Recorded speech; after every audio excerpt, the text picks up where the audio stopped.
really leverage that approach with really all of our stakeholder groups and use that to build a plan to turn around and transform the company. Today, White is chairman of the board of The Honest Company and a board member at Cava. And as a person of color, he's also a big proponent of diversity as a pillar of company culture. I'm Bloomberg's Justin Milliner on the Black Business Beat. It's deck days at Lowe's, and the savings are stacked. Right now, pros get 15% off all in-stock composite decking from top brands like Trex, TimberTech, and Decorators. Plus, get a free DeWalt 20-volt max 5-amp-hour battery when you buy a select DeWalt tool. The deck's stacked in your favor with brands pros trust. Our best lineup is here at Lowe's. Valid through 4/22 while supplies last. Selection varies by location. Confidence is knowing you're ready to handle whatever comes your way. That's what it feels like to take on your workday with Cintas. They make sure your AEDs are up to date, your fire extinguishers are tested and inspected, your floor mats are cleaned and delivered, and your workwear looks good, feels good, and is freshly laundered with the Cintas Apparel Plus program. So are you ready to take on today? Visit Cintas.com. Oh, I'm ready! And get ready for the workday.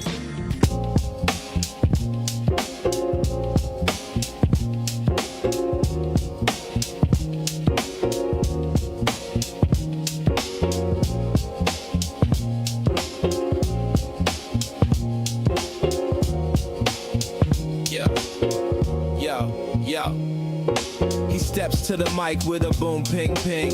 Wisdom sharper than a beast's fierce sting. Words like fireflies that light the night. He turns the dark into blazing bright. Boom, ping, ping, the truth takes wing. Milwaukee's voice, let the city sing. Boom, ping, ping, hear the freedom ring. Sherwin's the king, oh, the airwaves king.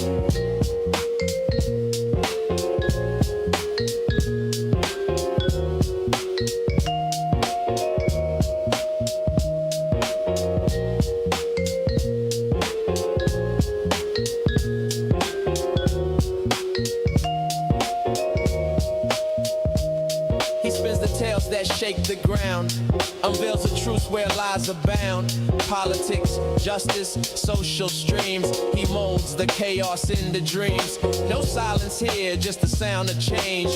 Boom, ping, ping, rearrange. Boom, ping, ping, the truth takes wing. Milwaukee's voice, let the city sing. Boom, ping, ping, hear the freedom ring. Sherwin's the king, or the airwaves king. Through the static, through the noise, he amplifies the people's voice. Boom, ping, ping. Like a heartbeat's call, he's got the wisdom to break down walls. Yeah. Da, da, da, da, da, da, da, da, da.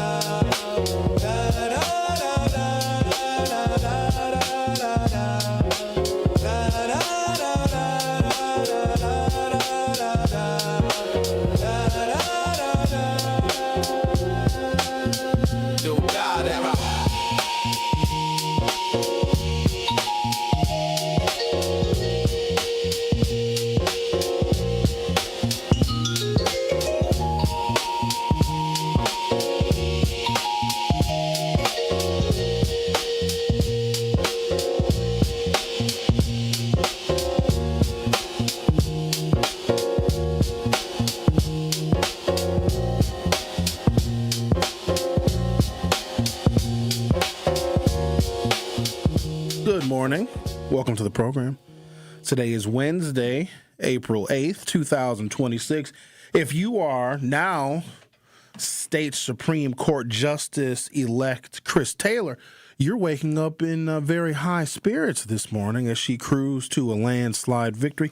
I don't know if I shared it with you all over the air or if I was having a conversation with friends about this race. So there were a couple of different thresholds that I was looking for in this race. I knew that the world is tilting more to the left and tilting more Democratic. You can look at other states that have had special elections. We've had a couple of gubernatorial elections. Democrats have won like 70% of the elections that have taken place since Donald Trump got reelected in 2024. I didn't think that Wisconsin was going to be any different. But the interesting thing about our April elections, I'm going to give you some details and also go a little bit beneath the headlines to see what we can extract for future contests in the state of Wisconsin.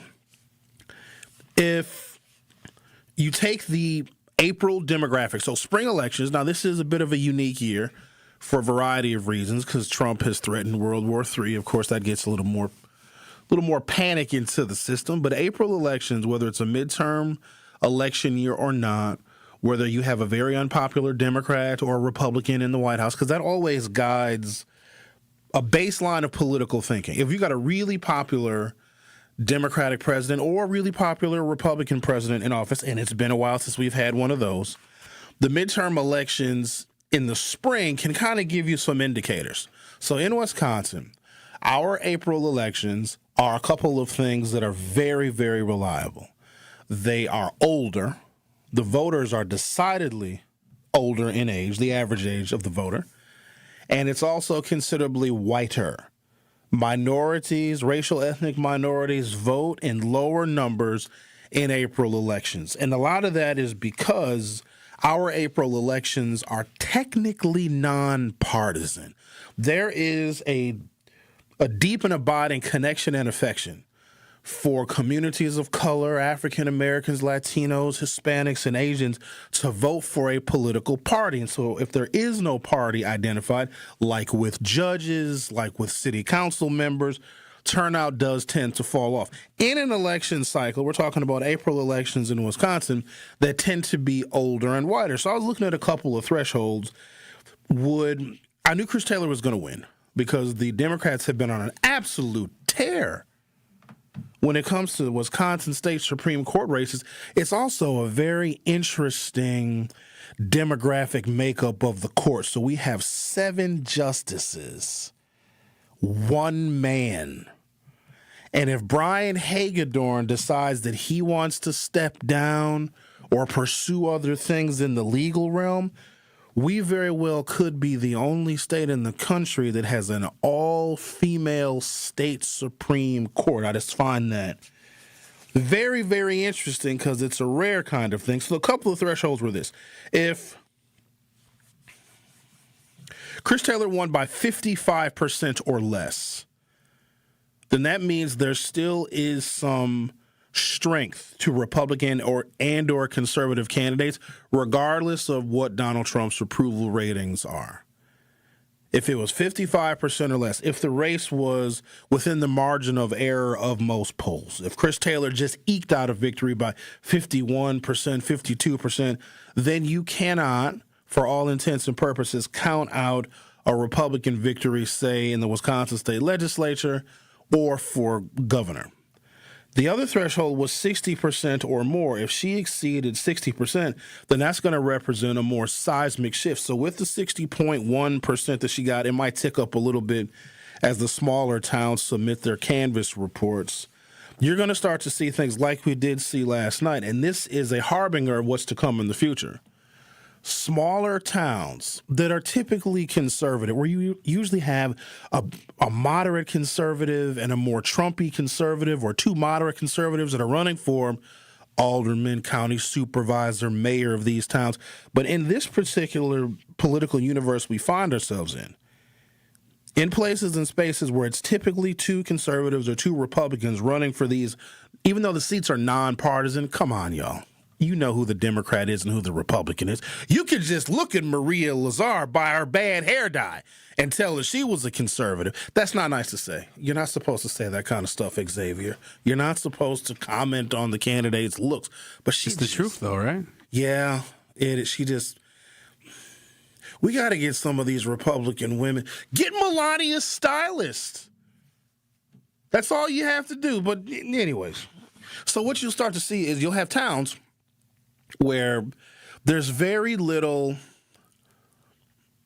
diversity in choice of who you're voting for common council or for mayor or whatever in these small towns. In the grand scheme of things, we here in Milwaukee, we don't care. But there was something that happened last night, and it made national news. So not just our Wisconsin State Supreme Court election making national news, the city of Waukesha elected by narrow margin a liberal, progressive, Democratic woman to lead that city. And I was trying to find some information on when was the last time a liberal or a Democrat or a progressive was the mayor of Waukesha, and I literally couldn't find anything because it has just been conservative men going back a fair amount of time in history. So if Chris Taylor gets or meets 60%, then the possibility of Democrats running in smaller conservative enclaves, when I say conservative enclaves, I'm talking about places that wouldn't think about electing a Democrat to the county board or wouldn't think about electing a Democrat as their mayor or as chairman of whatever, right? You saw that in Waukesha, so this is a significant shift. Now, don't think the Democrats cannot find a way to screw this up. But here's the other thing. So you have to look at the Democratic candidates for governor. The older, whiter, I'm going to give you all the details and all the numbers and the statistics later on so you can verify on your own. But an older and whiter April electorate in Wisconsin has shifted decidedly to the left. Now, the other part we need to focus on, there wasn't nearly as much attention, whether it be even local attention or national attention. I mean, Chris Taylor, she made her appearances. She traveled around the state pretty good. I interviewed her early, shortly after conservative Justice Rebecca Bradley announced her retirement. Chris Taylor jumped in that race within a week or 10 days. I got her on the air. It might have even been last year. I think it was last year.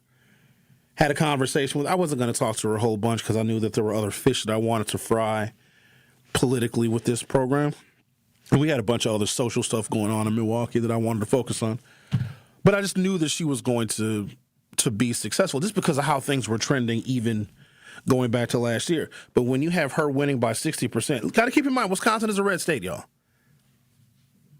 If the Republican candidate running statewide with an older, whiter, more conservative electorate, because in nonpartisan races, conservatives don't slouch when it comes to turnout. Democrats do. Democrats will peak and valley. Democrats like when there's a D next to somebody's name or when it's an announced and pronounced Democratic candidate on the ballot, because then that's a no-brainer for most Democratic voters. But when it's a nonpartisan race, conservatives oftentimes show their political strength and their political muscle. And I think that they did last night, but conservatives showed their political strength and their political muscle for Democrats. This bodes well. So you have to look at our candidates for governor, right? Who is the most left-of-center candidate? Now, we've had eras in Wisconsin fairly recently. I would look at Bernie Sanders in 2016 because he won the Democratic primary for president in the state of Wisconsin. Now, he just won against Hillary Clinton. He obviously didn't get the nomination. But, you know, they kind of cheated for Hillary, but we don't want to dig up those bones. If you think about where the country is right now, because that is when Obama was still president when Bernie Sanders won the state of Wisconsin. Think about where we are right now and how the average person, and when I say the average person in Wisconsin, I'm talking a white, middle-aged, six-figure income, own a house, married a couple of kids, probably live outside the city limits somewhere. Think about how fed up they are with Trump, his inconsistency on everything from the economy and tariffs and the war and gas prices. So if Bernie Sanders, follow me now, I'm going somewhere with this. If Bernie Sanders can win the state of Wisconsin, who was decidedly left of Barack Obama. Now, remember, we were reasonably happy in 2016. Barack Obama got us where we needed to be. Did he not? I think he did. He gets elected in 2008. Boo, bad economy.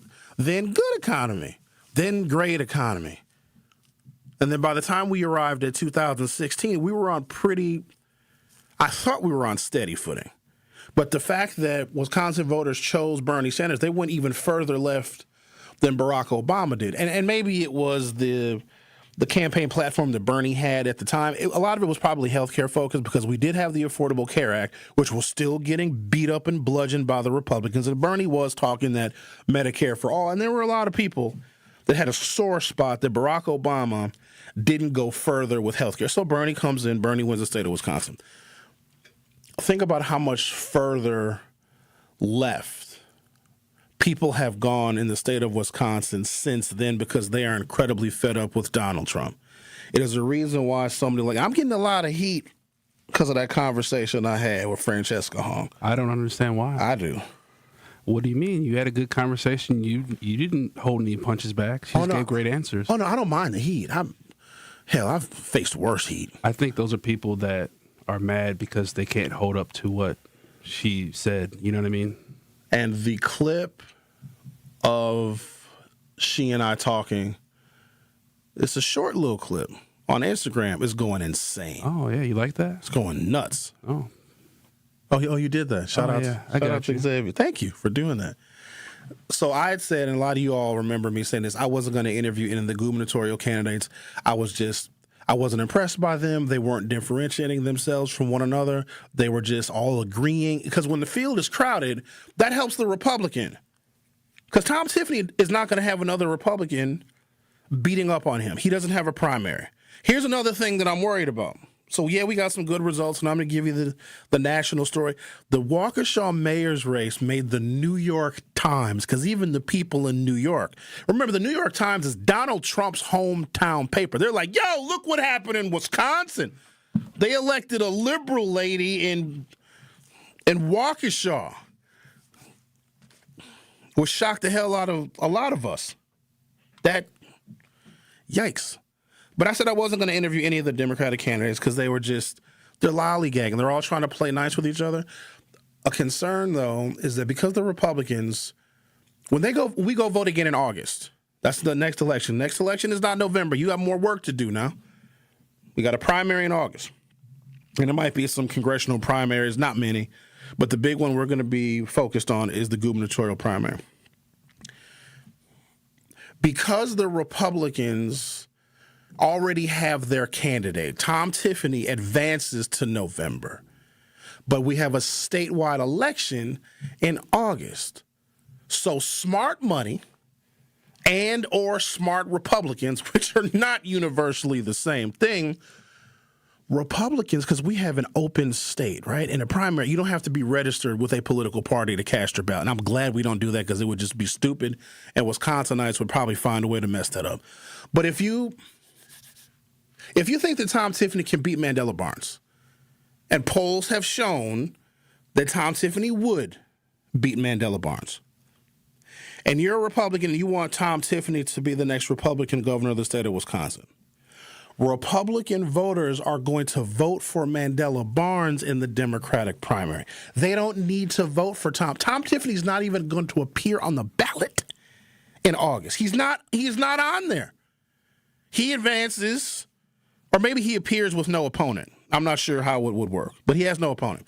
So if you're a Republican, you can vote for the Democratic candidate for governor that is most likely to lose to Tom Tiffany. And a poll was commissioned in, I don't know, September, October last year, shows that Mandela Barnes would in fact lose to Tom Tiffany. That is what we have to watch out for. I'm going to take a break, come back. I'm going to chop up these election results. Oh, I got to tell you about my experience.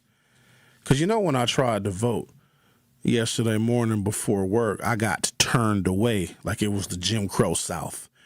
Because my polling location, which was the Sherwin Multicultural Arts Elementary School, didn't open early enough to give the poll workers access. So when Sherwin showed up to go and vote, they're like, the poll workers aren't set up yet. You can't vote. They turned me away. I walked away crying with my head in my hands singing, "We Shall Overcome." I had a little picket sign. I was out there picketing because I got turned away at the polls just like Martin. I went back later on in the afternoon, and I had a much better experience. I'll detail that on the other side. You're listening to The Results Show, The Truth with Sherwin Hughes on 101.7 FM. I'll be right back. Don't touch that dial. The Truth with Sherwin Hughes will be right back on 101.7 The Truth, The Truth app, and 101.7thetruth.com. Truth Nation, it's that time again for the Tory Low Community Cleanup. Mark your calendars for Saturday, April 18th from 8 a.m. to 12 p.m. as we come together to clean up the city of Milwaukee. Be part of making a difference in our community. The Tory Low Community Cleanup, Saturday, April 18th, 8 to noon. Sponsored by Milwaukee College Prep, Steinhoffels, Cousin Subs, Waste Management, and presented by the Milwaukee Metropolitan Sewerage District, your clean water partner, serving Greater Milwaukee for 100 years. Hi, this is Sherwin Hughes from 1017 The Truth, and I want to talk to you about something bigger than just buying a house. I'm talking about building a legacy. Owning a home isn't just about four walls and a roof. It's about giving your kids a place where memories are made, where birthdays are celebrated, and where they always belong. It's about planting roots, knowing your neighbors, waving from the porch, and being a part of a community that feels like family. If you've been renting and wondering if home ownership is even possible, Axe Housing is here to work with you. An Axe Housing coach will help you create a plan, a budget, and move step by step toward owning a place you can truly call your own. They've already helped over 4,000 families become homeowners, and many are paying less than they were paying for rent. Don't let where you are today stop your families tomorrow. Start your journey at axehousing.org. That is ACTShousing.org. Your legacy begins at home.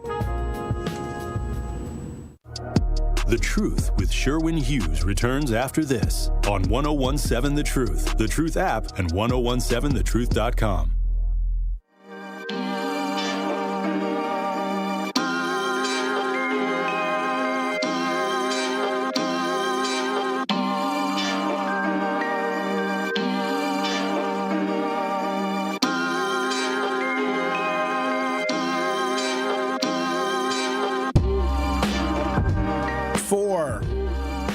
Milwaukee Public Schools polling places open later than the required 7 a.m. start time, Milwaukee's top election officials said on April 7th. The four sites included Maryland Avenue Montessori School on the east side, as well as three, of course, north side schools, which include Green Bay Avenue Public School, Milwaukee Environmental Sciences Academy, and my polling location, the Sherman Multicultural Arts School. Paulina Gutierrez, executive director of the Milwaukee Election Commission, said voters at the Milwaukee Environmental Sciences Academy, which opened at 7:40 a.m., experienced the longest delay. The problem affected a small number of voters. No, Paula. No. It's 9,120 voters that were affected. That's not a small number of voters in a midterm election where turnout is already depressed. Please don't minimize it. We're not stupid. I've never seen this happen before in my entire life, and I've never been turned away in the polls either in all of the years that I have been voting. For them to say, oh, it wasn't that many voters, it was almost 10,000. I've heard many of you and also my colleagues here lament about the poor leadership in the city. And sometimes it's founded, sometimes it's not. We will look at the behaviors of people, of individual people in communities and in neighborhoods, and we'll disagree with how those people are acting and behaving, and we'll blame the leadership for that. I don't necessarily do that because people have a tremendous amount of free will. And with that free will, the people whose behaviors that we disagree with, throughout the city and the youth takeovers, we're like, oh, the leadership is not doing a good enough job. Those kids aren't listening to basic leadership, which is their own parents. So we can't expect an elected official, which those individuals are very detached from, to have an impact on the people. So when we look out over the landscape and we read the crime statistics and hear about the horrible homicides and the shootings, we blame the leadership. Sherwin doesn't do that. I blame individual people because everybody has the option to do the right thing. And very few people, before they're about to shoot somebody, are saying, boy, our elected officials told us to put the guns down. Let me holster my sidearm and not shoot this person that I've been wanting to murder since June. It's not how that works. Leadership to me is, do systems work? Is City Hall open? Is the county courthouse open? Can I make an appointment to get my rent assistance and my energy assistance? Are these government bureaucracies working and functioning and fully staffed? Is my polling location open? When those things are not operating as expected, that's the failure in leadership. And I am not personally assigning the leadership to the city. I'm not assigning it to MPS. Apparently, there were some alarm codes that they changed, and it impacted like all the schools where they all had new alarm codes. I mean, it's a simple oversight, but simple oversights are one. Like if the kids can't get into school by 7:10 a.m., that's different. When voters that have to be at work by 7:30 or 7:15 can't go cast their ballots, that's another.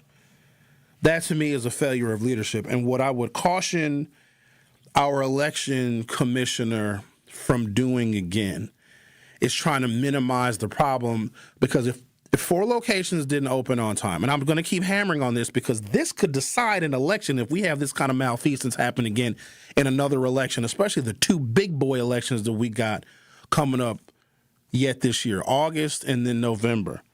But because 75% of the locations that were impacted were North Side majority black polling places, she was like, oh, it doesn't affect that many voters. Paulina, it shouldn't affect 1 vote. It affected me, and I got a big mouth. My mouth is big. I sometimes talk in my sleep. My mouth is so big. Paulina Gutierrez, executive director of the Milwaukee Election Commission, said voters at the Milwaukee Environmental Sciences Academy, which opened up at 7:40 a.m., experienced the longest delay. The problem affected, quote, a small number of voters, the commission and MPS said in a statement. The delays were brief. The issue was resolved quickly. MPS spokesperson Tony Taglavia said the holdup stemmed from an issue with one site's security system, which had been updated overnight. While working to fix it, quote, we inadvertently changed access control at all sites, resulting in the delays at 4 schools. He said, we take responsibility for that and apologize for the delay that any voter experienced. Taglavia said, we take serving as election sites really seriously. Bit of irony here. So I am in the midst of trying to schedule Brenda Casilius, the MPS superintendent, on the show based on one of your requests. Somebody had asked of me in the Hughes Views Facebook group, which, of course, is the Facebook group that corresponds to this radio program. Hey, Sherwin, you should interview Brenda Casilius. I was like, bet that. Let me reach out to Brenda's people, who I was corresponding with yesterday while I was on the air, because setting up an interview with somebody like her, because everybody wants to talk to her, it's a little bit more involved. But the person that I was going back and forth with via email, like during my commercial breaks on yesterday's show, was actually Tony Taglavia. And so now I'm thinking about it. I'm like, Tony, you shouldn't have been emailing me trying to get, me, Brenda, on my schedule. You should have been opening up the polling locations. But again, I'm not blaming Tony, as long as we can rectify this situation. So get done with the show yesterday. Remember, I had a very busy day, and I absolutely had to be somewhere by 6:15, and the activity that I had to be involved in at 6:15 it consumed the rest of my evening, right? So I had to get all my other stuff done, all my errands done by 6:15, because the 6:15 event that I had to do would have taken me until after the polls had closed. So this was the reason why I wanted to vote early, so I could save my afternoon for other things that I had to do and some errands that I had to run, because at 6:15 I had this, like, a hard deadline, right? So I'm walking to the vehicle after my show yesterday. I was like, I need to go and vote. But then I was like, I'm hungry. I said, I'm going to go have lunch. And I had this coupon, $20 off, because my birthday was March 6th. And there's a place that I go to that I'm a regular, and they gave me a little $20 free, basically a free lunch coupon at this particular establishment. And no, I'm not going to tell you where it is, because I don't want to see any of you there. I love you all very much. I really do. You all have taken a rough coal mining blue collar worker like myself And by listening to my program over the years, you all have given me a career that I could have only dreamed of. So I thank you for that, and I love you. But I don't want to see you in my particular place that I go to for lunch. So I was like, all right, I need to go vote because I got a bunch of stuff I got to do. But I'm going to have lunch first. And the place in which I had lunch is essentially on the way home or toward the errands that I had to run. So I had my little birthday lunch. A couple of the servers came over and said, happy birthday. I said, oh, thank you very much, even though my birthday was last month. They're like, oh, that's okay, Sherwin. You had 90 days to redeem your coupon. We're glad you came in and redeemed your coupon. I said, thank you. And I'm hanging. I had a nice lunch. It was delightful. It was fantastic. Okay. What did you have? I had a steak burger, but made with Beyond Meat, so not real meat. And it had a Swiss cheese on it, and it had fried onions on it, and it had sauteed mushrooms on it, and it had lettuce, and it had tomato, and then I got me a cup of broccoli cheddar soup. They're known for their soups. So and I had bread, and so sometimes I dip my breads in the broccoli cheese soup, and it dripped down my lip. And you got to get it off your lips. So I'm having a nice little lunch, and I'm realizing as I'm eating my lunch, ooh, I'm getting full. So I eat my lunch. I was like, all right, now I'm at a crossroads now, because you know how it is. You guys know how it is? You get the sleepies after lunch. And I was trying to figure out, because I still had stuff to do, and I had this hard deadline at 6:15, meaning if I didn't get my things done by 6:15, whatever I didn't get done by 6:15 was not going to get done, and voting was one of those things. But do you see how this jammed me up by the polling location not being open? That, to me, is a failure of leadership, because now my whole day is screwed up. Now, I should have had the voting out of the way, and now I'm over here after lunch. I was motivated to go vote, but I lost some of that motivation because now I'm full. So I drive home. I was like, you know what, let me get a little 20-minute nap in. I still got the afternoon. No, Xavier. I was reasoning with myself. I was like, Sherwin, listen here now. You know, I got the angel and the devil on my shoulder. The devil was like, screw that, Sherwin. They played you. They didn't have the polling location open. You shouldn't go vote at all as a form of protest. And the angel was like, but Sherwin, the ancestors are counting on you. Please go vote. Don't take a nap, Sherwin. Sherwin Hughes has never taken a 20-minute nap in his life, okay? Here's what happens when Sherwin Hughes has a nice lunch and takes a little afternoon siesta, because that's what the Europeans call their little, because they take naps in Europe after lunch, too, because Europeans are lazy. And that's, FYI, it's where white people come from, so add that to your history lessons. So I've never taken a 20-minute nap in my life. What typically would happen is if I go home after a good lunch and I'm just going to take a 20-minute nap. And I'm not setting no alarms.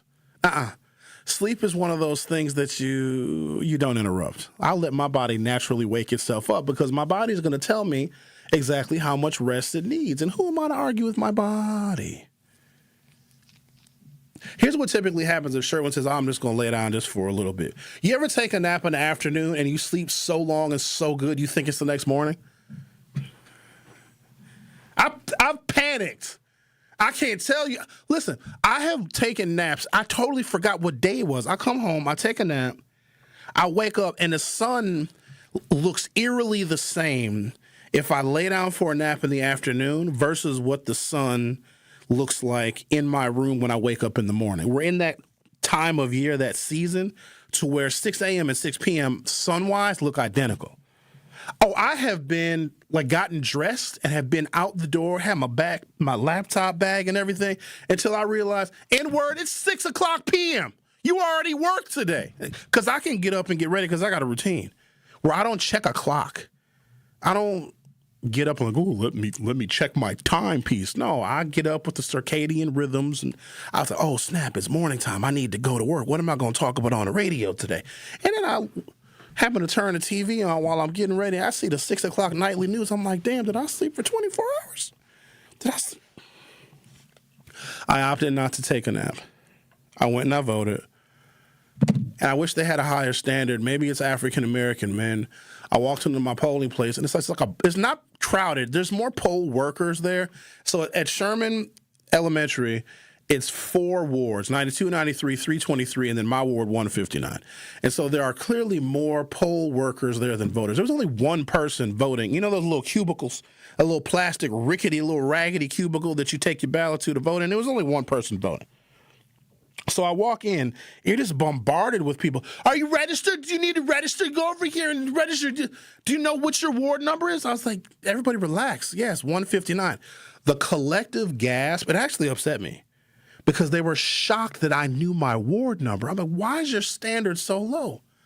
Do you need to register? You can register right here. You have your ID and you can. I said, no, I don't need to register. Well, do you know your ward number? I think the people were so bored. They wanted to be useful, so they're bombarding me with all this information. I'm like, no, I'm Ward 159. And all these women, and it's because we vote in a gym. And, you know, gyms have that echo. When I said, I know my ward, I vote in 159, they were all like, oh. What? I was voter number 43 at 1:10 p.m., which in the grand scheme of things, so I think there's between 1,000, like 1,100 and 1,400 people are in a ward. Voting wards are created by population. That's why wards change. That's why ward numbers change. That's why ward district boundaries change. That's why wards may get combined with another polling location, because if people move into or out of a ward, the ward actually changes because it's based on real strict population standards. And I go and I vote, and you would think that voter number 43 is pathetic. It is! But and Homer and I vote in the same ward. Homer and I live right around the corner from each other. But for our ward, being 43 at 1 o'clock actually isn't that bad. So yes, I was able to cast my ballot, and then once I voted, I felt all energized, and I had all the energy that I needed without having to take a nap to run all of my errands, and I was able to meet my 6 p.m. deadline. I had a wonderful evening and a very productive one at that last night. I'm going to take a break. You're listening to The Truth with Sherwin Hughes on 101.7 FM. I'll be right back. Don't touch that dial.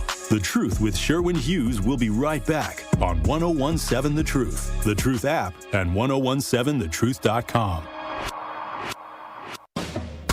At Milwaukee College Prep, we don't leave success to chance.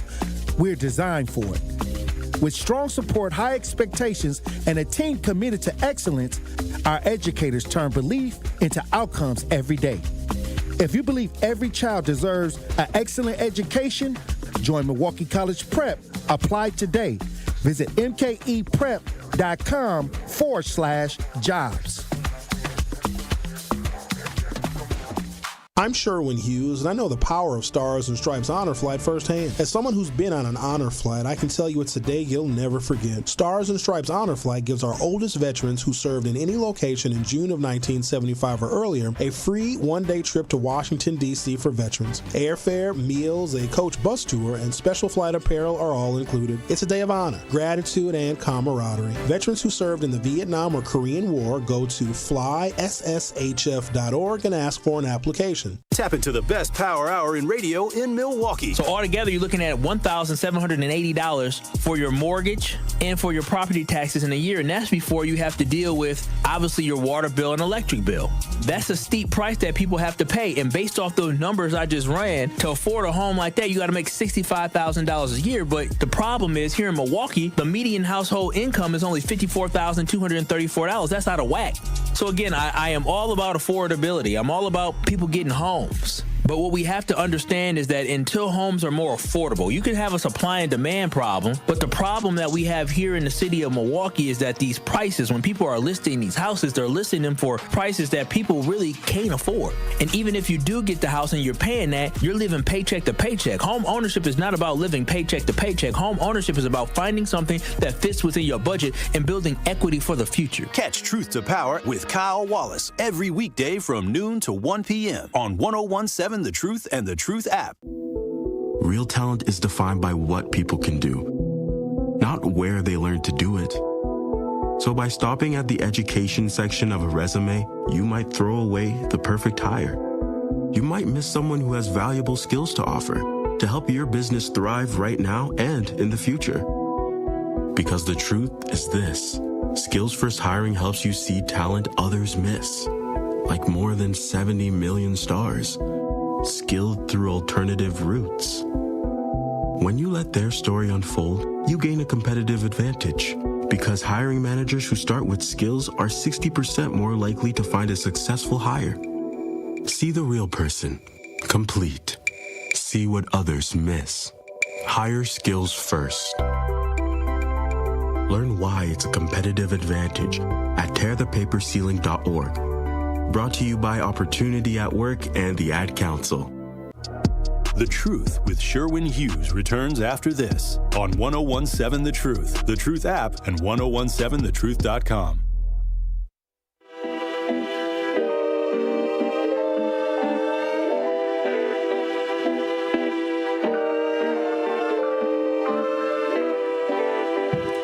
Marvin, it's a popular question that you asked via the YouTube chat. If you haven't done so already, go to youtube.com or open up your YouTube app from your smartphone or other mobile device. Search 1017 The Truth, hit subscribe, and you'll be able to join the live conversation. Also stream live video of the program. He asked, Sherwin, why didn't you early vote? Because I don't. I need to pressure test the system. I need to make sure, because the majority of people still vote on Election Day. I'm an Election Day voter.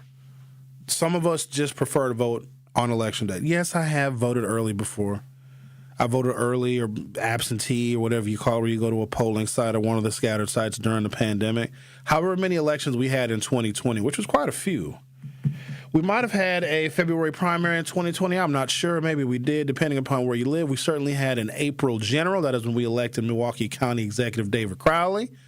We probably had an August partisan primary in 2020. Then we had a presidential election in 2020 as well. I voted early, absentee, at a scattered site for all of those elections, but that is not my preferred method because I need to make sure that everything is going okay. I got to make sure that there are no irregularities. Hell, I got to make sure that polling locations are open. I got to make sure that there are no long lines. In the years that I have been doing this work and also a voter, and they both have coincided, there have been reports of ballots being short, right? Ballots running out of polling locations. So when I go and vote, I'm going to document and make note of any irregularities. And then when I come to work and do my show, I'm going to be able to report on those. That's primary. Secondary is when I cast my ballot at a scattered site, whether it be the Good Hope Library or Midtown or somewhere else, your ballot gets sealed, but then on election night, your ballot gets transported to your polling place where it is then scanned by the election worker at your polling location after the polls close. Meaning, when you vote early, more people handle your ballot. I want less people handling my ballot. Now, this is a personal preference, and I'm not telling you not to trust voting early. I know that there's human error in things. And if I, by voting on Election Day, can do a couple of things, I can pressure test the system to make sure the lines aren't long, to make sure the ballots are there, to make sure the polling locations are open. Then I can report that to the folks that are listening to my program. But if I vote early, my ballot still has to get transported at a later date by another person, and then the envelope is open and then fed through the machine. If somebody's going to be feeding my ballot into a machine, it's going to be me. That's my ballot. I don't like my ballot out of my hands until I put, when I put it in the machine, like I'm going to get my ballot, I'm going to get my voter number. I also like knowing what my voter number is because in me and Homer's polling location, I can ascertain how well the Democratic candidate is going to do based on turnout numbers at the Sherman Multicultural Arts Elementary School. So if we're near 35, 40 voters at noon, and I know that's a really low standard. Some of y'all text me and you inbox me your voter numbers throughout the day. I'm astonished at how high some of those voter numbers are. But here's the thing about the ward that Homer and I live in. It is 99.999% Democratic voting. We have to live in, I think us and the wards that are surrounding North Division High School, again, exceptionally low turnout. Really, really low turnout. But every vote, for the most part, like 99 out of 100 votes in Ward 159 and the wards surrounding North Division High School, which is in the area of 10th, 11th, and Center Street, is going to be for the Democratic or the left-leaning or the liberal or the progressive candidate. So even though the numbers are lower, all of those votes are going to go toward the Democratic candidate. I think the highest I've ever seen, and I always vote. Typically, I vote in the morning. There's been a couple times I vote in the afternoon. I don't know if I've ever seen triple digits in my polling location. But if I've seen like 85 or 90, that usually bodes well. So, but another reason why I want fewer hands handling my ballot, now this is a personal preference. You can do whatever you want.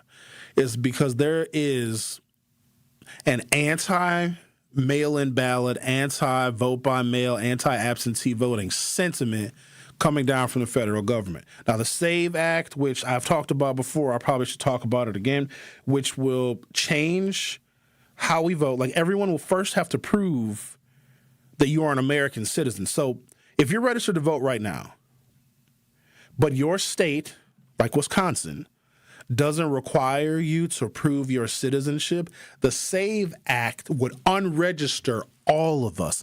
And to re-register, we would have to prove our citizenship. Most of us would be able to do that. Some of us would not be able to do that, and others wouldn't participate at all because they don't want to have to dig up the documents and go through the rigmarole of having to re-register to vote. But because that sentiment exists, and wherever you have Republicans and conservatives that are still loyal to Donald Trump, and there's still a surprising number of them, especially if they have any kind of impact or influence on our elections, I want less people handling my ballot because I don't trust them. We have the most anti-democratic, anti-constitutional version of the Republican Party that not only have we ever seen, I don't know if the world has ever seen anything like this before, and I don't trust them. Let me give you another reason why I don't trust them. This one comes from March 20th of 2024, and it appeared on WPR's website. A Wisconsin Milwaukee County jury found a former election official guilty of election fraud involving absentee ballots. Kimberly Zapata, the former deputy director of the Milwaukee Election Commission, was also found guilty of misconduct in public office, a felony, after she admitted to using fake names to request military absentee ballots on her work laptop in 2022.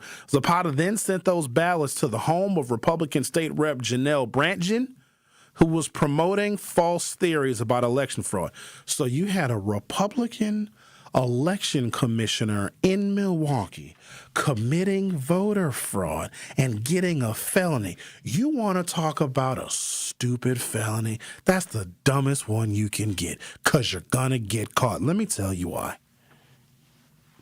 Since Barack Obama got elected and reelected, they have put in so many measures and so many safeguards and so many checks and balances. There's more checks and balances on how we vote, how many ballots we get, how the ballots are returned and counted, than there are checks and balances on Trump. Did the people in the back hear that?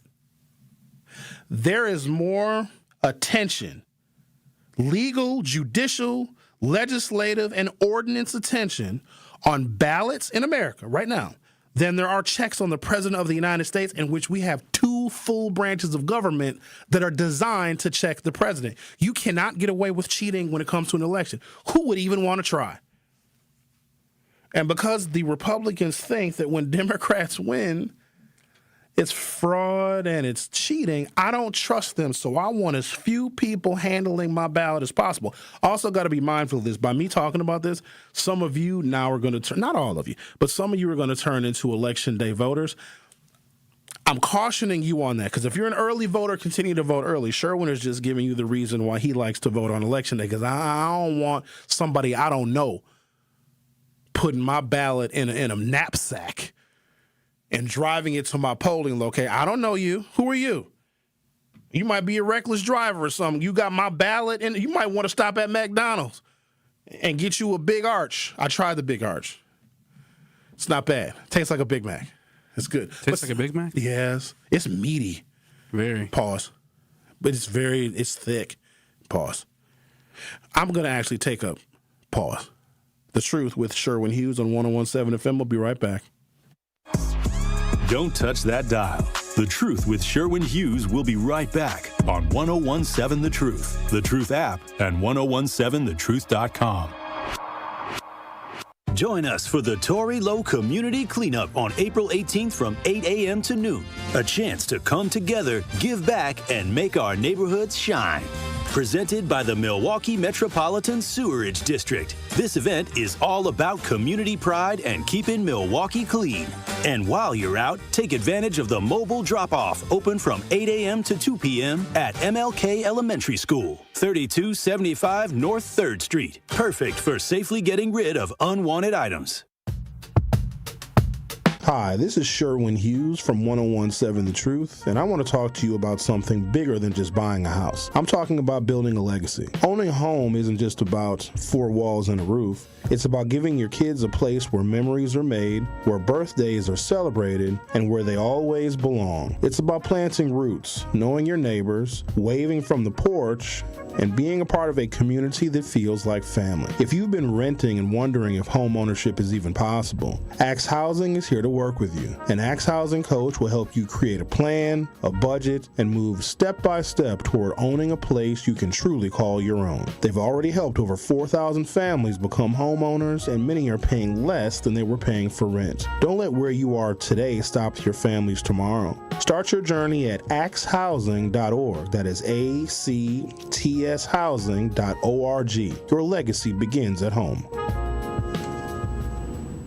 Life's better with American Family Insurance because we know you love working weekends. If it means working on your dream home, both inside and out. And we're here to help protect those dreams so you can enjoy peace of mind. Save up to 40% when you bundle home and auto. American Family Insurance. Get a quote and find an agent at amfam.com. Products, pricing, and availability vary based on the way you purchase insurance and by state. Some exclusions apply. American Family Mutual Insurance Company, SI, and its operating companies, 6000 American Parkway, Madison, Wisconsin. Put Brewers weekends back on your schedule when the Crew take on the Nationals April 10th through the 12th. Collect a new Mish trading card bobblehead for the first 25,000 fans on Saturday the 11th, courtesy of Toyota. Then reserve Sunday for a full day of family fun. Kids can run the bases, get autographs, and the first 5,000 kids get a Brewers wiffle ball set, courtesy of Joy. Plus, it's a kids cheer free Sunday. Grab your seat at brewers.com/tickets. After an accident, don't wait to get the help you need. Call Gruber Law Offices first. There is no fee until we win your case. Gruber Law Offices. One call, that's all. When you're high, you feel different. Pretty obvious, right? You think different, talk different, but if you feel different, you drive different. So if you're high, just don't drive. Brought to you by NHTSA and the Ad Council. The Truth with Sherwin Hughes returns after this on 1017 The Truth, The Truth app, and 1017thetruth.com.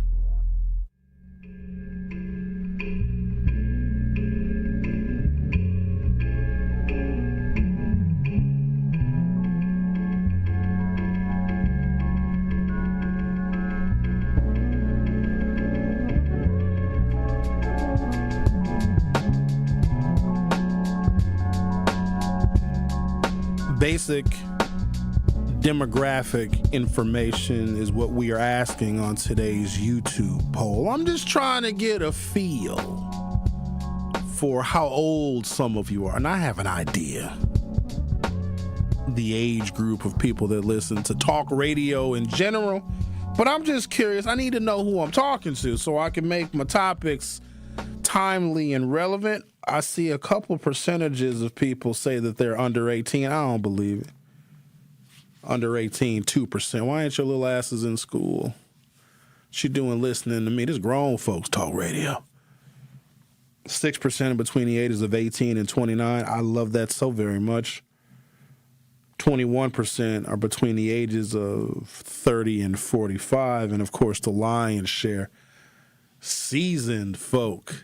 71% are age 45 plus, and I do hope that my topics are relevant for a wide demographic range, but I really want it to be relevant to people that are in the Generation X age group, because we're running stuff right now, kind of. So when our parents' generation begins to fade, and they're fading, it's going to be us as a birth cohort to try and right this ship with a little bit of help from older millennials, but we'd rather not. Liberal candidate Chris Taylor cruised to an easy victory over her conservative opponent in the state Supreme Court race Tuesday night, expanding the liberal majority on the court to 5-2. Taylor, a state appeals court judge, was projected to defeat fellow state appeals court judge Maria Lazar by Decision Desk headquarters at 8:26 p.m. on April 7th, not even a half hour after the polls closed. If you Maria Lazar, he was like, damn, you can't even, it's almost like you buy your lottery ticket and you look at your numbers, you're like, oh boy, I can't wait till the lottery numbers come out so I can see if I won. And then boom, the lottery numbers come out before you even expect. You're like, oh, I lost. She didn't even get to fantasize about being elected to the Supreme Court. She lost so fast. But she knew. She knew. I know she knew. Her whole campaign knew. The Associated Press officially called the race at about 8:40 p.m. Taylor received so this article is from the Journal Sentinel. I've got more specific data that I'm going to recite to you because I want to get granular with the details, because the votes for a decidedly liberal and progressive state Supreme Court justice were so robust really throughout the entire state. So if you look at a typical red and blue map, you guys know if you look at a red and blue map of like a presidential contest, like the whole freaking country is red. You wonder how a Democratic president can even get elected. Now, some of the blue cities and blue states have got more population than 3 or 4 red states combined. But that map is almost intimidating. It almost looks like the United States is bleeding in most presidential contests, even when a Democrat wins. Wisconsin is the same way. You'll have deep blue Madison. You'll have medium blue Wisconsin. Who cares about Racine? Sometimes Kenosha is red, and you'll have pockets of blue way, way, way up north, like Vilas County, Iron County. But the vast majority of the state's counties are very, very red. Last night's map, if you color-coded red and blue, looks almost 50-50. So many more people voted Democratic or voted for a liberal or progressive Supreme Court candidate at what we call top of the ticket that it pushed down ballot more liberal and progressive and Democratic candidates into office, including the city of Waukesha electing a Democratic mayor for the first time in God knows how long. I'm going to take a break, come back with the conversation for hour 2. The Truth with Sherwin Hughes will be right back. Don't touch that dial. The Truth with Sherwin Hughes will be right back on 1017 The Truth, The Truth app, and 1017thetruth.com. Milwaukee business owners, this is your moment. Every Friday at 8 a.m., call in to 101.7 The Truth for What the Business Is. Tell us what your business is, where you're located, and one thing you've learned along the way. What the Business is powered by We Energies, delivering the energy that powers local business. Fridays at 8 a.m. on 101.7 The Truth. Fridays at 8 a.m. on 101.7 The Truth. Coming with straight truth. We can do anything when it comes to being organized, when it comes to making sure that we're active, when it comes to making sure that we're holding people accountable and making sure that we get something out of the deal. Y'all don't know how to make deals. Y'all mad at Donald J. Trump because he's trying to make deals or trying to say that he's the master of the art of the deal. Well, okay, what deals is you trying to make? Catch the Tory Lowe Show every weekday from 1 p.m. to 4 p.m. There, Jane Lynch here. You want to hear something funny? Too bad. You want to hear something uplifting that will inspire you? Good. Because today, I want to talk to you about Direct Relief, a humanitarian organization that does seriously good work when it counts. Fires, hurricanes, earthquakes. When disaster strikes, Direct Relief immediately shows up with medicines, medical supplies, and everything doctors and nurses need to save lives. Let's ship her out! Every day across the United States and around the world, they're making an enormous difference. If someone needs help, Direct Relief helps. No politics, no red tape. Hey, what you doing over there? Oh, I'm packing insulin for kids with diabetes. See, every box here is literally a lifeline for someone in critical need. So check them out at directrelief.org and donate if you can. You might just bring a smile to someone's face. You've been diagnosed with COPD, but breathing seems to be getting harder. Everyday activities, walking to the mailbox, going up the stairs, talking on the phone take more effort than they used to. You're short of breath more often. Flare-ups are happening more frequently. And slowly, life starts to feel smaller. Is this you? If your COPD symptoms are getting worse, there may be options that can help you breathe easier and get back to doing more of what matters to you. That could mean walking further, spending more time with family and friends, feeling more confident leaving the house, and getting back to the life you want to live. If your COPD is changing, it's time to have a conversation with your doctor. Visit the COPD Foundation website at isthisyoucopd.org to learn the signs of severe and worsening COPD and the right questions to ask next. Take action today. Breathe better tomorrow. You're listening to the new 1017 The Truth, founded in partnership with American Family Insurance. Insure carefully, dream fearlessly. 1017 FM, 1510 AM, WGKB Waukesha, and W269DL Milwaukee, a locally owned Good Karma brand station. The Truth with Sherwin Hughes returns after this on 1017 The Truth, The Truth app, and 1017thetruth.com.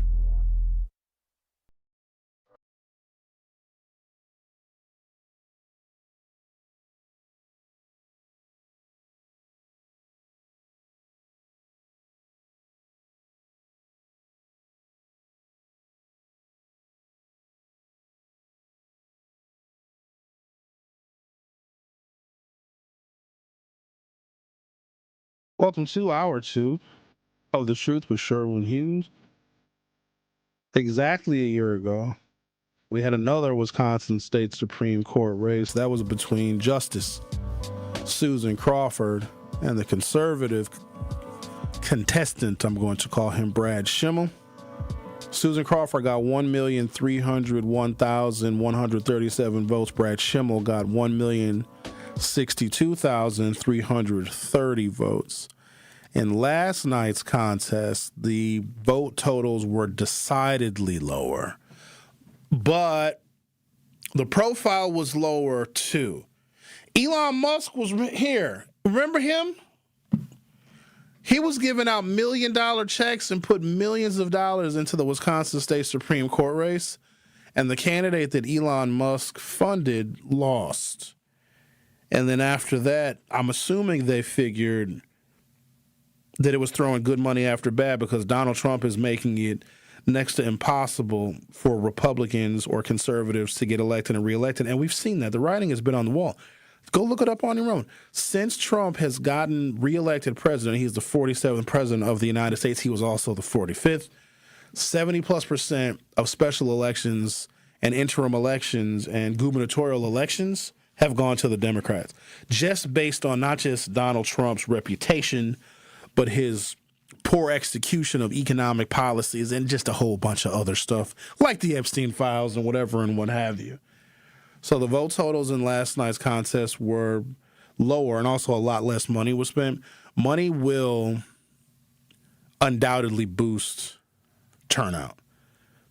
Not necessarily one candidate beating the other, but just overall, more people are going to be active, more people are going to be engaged, because what big campaign spending can do is it can hire people to go and canvass and knock on doors and put flyers in your little mailbox, and they can do a lot more direct mail. There was a period last year where I think I was getting a candidate flyer in the mail, because once you're a registered voter, you know the campaigns can buy the list of registered voters.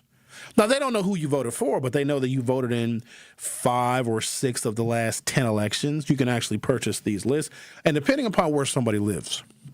So if you purchase a voter list for people that live in Ward 159, then 99% of the people that live in that ward are going to be Democrats. So the Democratic candidate is best served by knocking on those doors and sending direct mail to those wards that have a very high propensity for Democratic performance.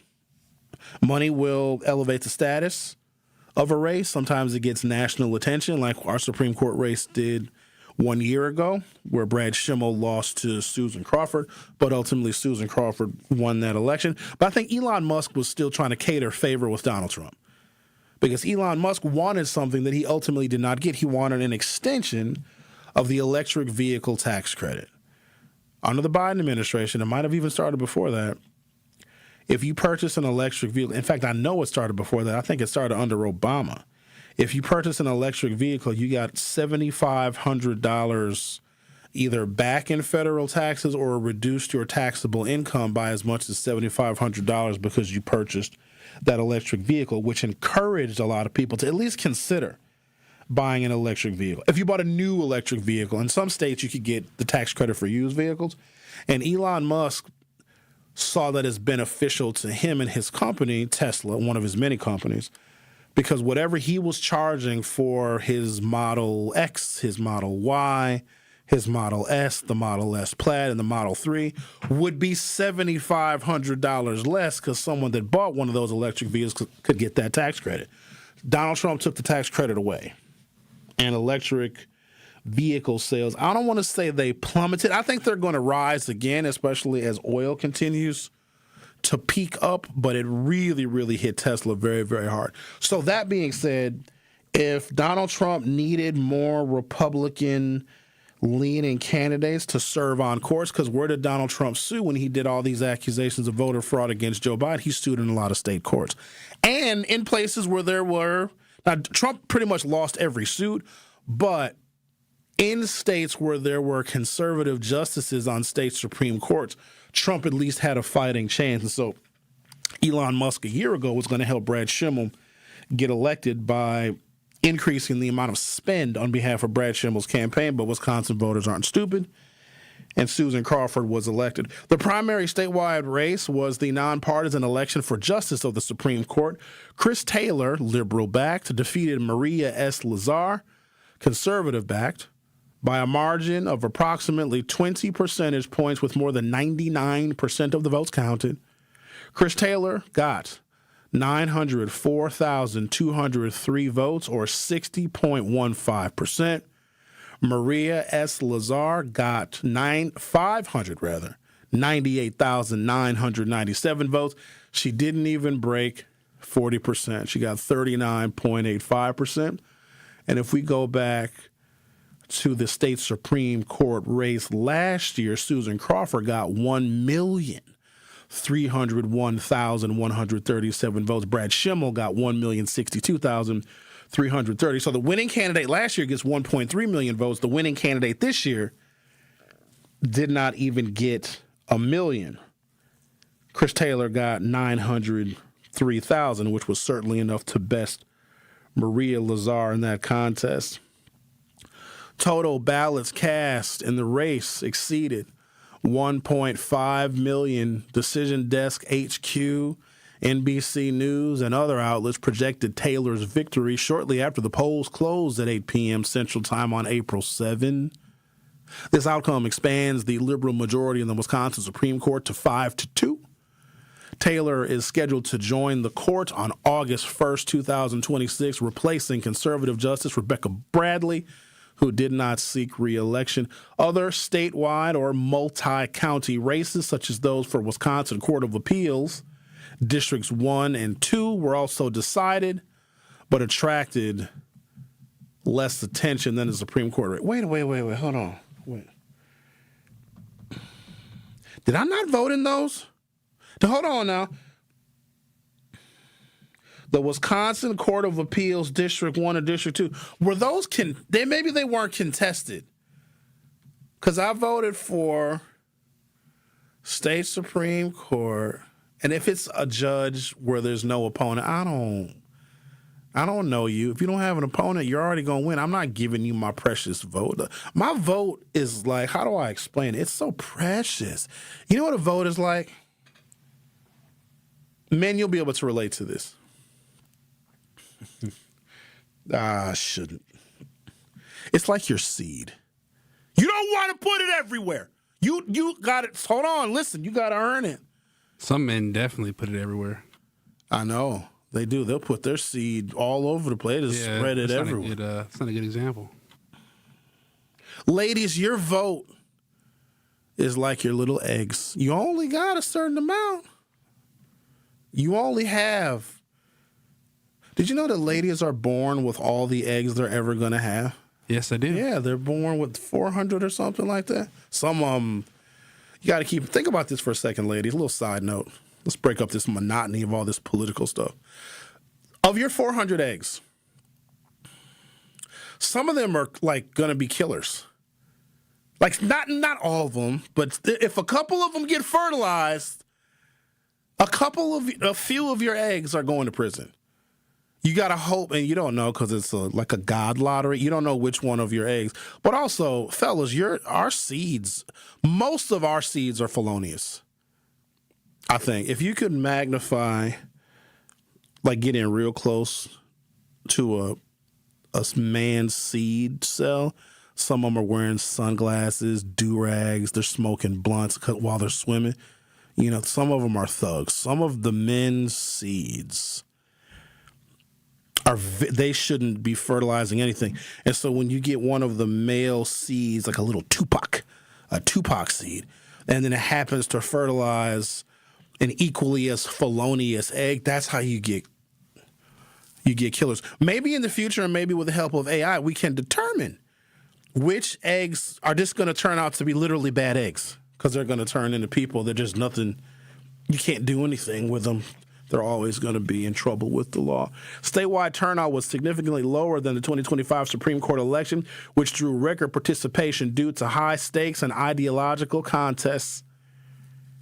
Early and absentee voting in 2026 dropped by 50% compared with last year's state Supreme Court race. Approximately 349,000 absentee ballots were returned statewide versus 674,000 last year. That's what money does. That's huge.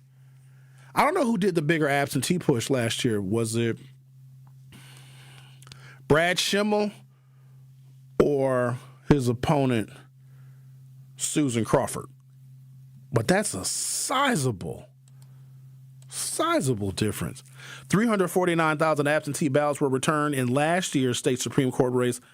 No, this year's, versus 674,000 last year. Overall turnout was expected to fall below 40% and likely into the low 30s or high 20s for a typical spring election. So here's what I don't like. Now, we need to have a conversation about this. I don't like this next bit of information, this data that I'm going to read. I don't like how Madison has higher turnout than Milwaukee. There's no reason. What is happening? And I'm not talking about Milwaukee County, because when you look at voter turnout in Milwaukee County, it skews because the suburbs, albeit them smaller in population, they vote in higher percentages a lot of times than the city of Milwaukee. Why is the city of Milwaukee voter turnout? And maybe it's an education thing. Maybe it is voter education. Maybe it is the impact or the unintended or maybe intended consequences of the low levels of literacy that we have coming out of our institutions of public education where people just don't turn into voters. We should not be getting bested by Madison. And I fear Madison like a conservative fears California. If you talk to a Republican of any type, a Trumper, a moderate Republican, they don't like Gavin Newsom because they look at the granular things that are happening in California, especially the taxes and the unaffordability of California, and they don't want someone like Gavin Newsom, who's the governor of California, to be president of the United States because they feel that the rest of the country will turn into California. I tend to see some of the good things that California does, like they experiment with different pieces of democracy that other states don't have the courage to do. So I don't look at it quite that way. But the thing about Madison, it's so recession-proof economically, and it has the ability to be so liberal. And Madison is extremely white. And it doesn't even care how white it is, but it promotes itself as liberal. But when you are that white of a city and that white of a county, because Dane County is extremely white too. Dane County, like Fitchburg and Middleton, is probably whiter than our suburbs here. And it's extremely conservative. So you have this weird racial set of variables in Madison, but if their voter turnout is higher than Milwaukee, then you're going to have candidates that are going to favor Madison-style politics more than the economic driving politics of the city of Milwaukee. It's like Madison is another place because think about what you have there. The seat of state government. You know how much money flows in and out of that damn capital? $76 billion biannually. The biennial budget's like $80 billion. So that money is flowing in and out of Madison. So you've got the seat of state government. You have all the legislators. You have all the legislative assistants and all the support staff. All of the people that work in that state capitol are middle class or above. Then you have all of the special interests and all the lobbyists. Do you know how many lobbyist groups and special interest groups, both Democrat, Republican, progressive, liberal, and conservative, that set up shop in Madison so they can spend even more money to influence our legislature? Then what else you got in Madison? You know what they got? The flagship university of the University of Wisconsin-Madison. They have a Big Ten football team. I need you to think about how much just beer is sold. The taxes, the revenue from having those Big Ten Wisconsin Badger football games, homecoming, all those things. So there's so much money in a geographic area that is so small, it impacts its politics in a way that we don't have here in the city of Milwaukee. And I can't have candidates that are running statewide because we need serious representation here in the city of Milwaukee because we're a very different place than Madison is. But if voter turnout in Madison, percentage-wise, is higher, then a candidate that has limited resources, both time and money, is better off spending more time in Madison and maximizing the vote count and vote total in Madison than they are in Milwaukee. And I don't like that. I'm going to take a break, come back, give you a few more detailed instances of this. Like Madison turnout was probably 30% higher yesterday than it was in Milwaukee. This bodes well for Francesca Hong because she is currently the state representative that represented the legislative district that Chris Taylor used to represent. Now Chris Taylor's on the state Supreme Court. So Francesca Hong comes from one of these really ultra-left, liberal, progressive, high turnout districts, which is fine. But if you look at Madison's turnout percentages being higher, that does not necessarily favor the moderate, more economic-minded policies of Milwaukee that does not have the same financial wherewithal that Madison has because of the university, because of the seat of state government, et cetera, et cetera. The Truth with Sherwin Hughes will be right back. Don't touch that dial.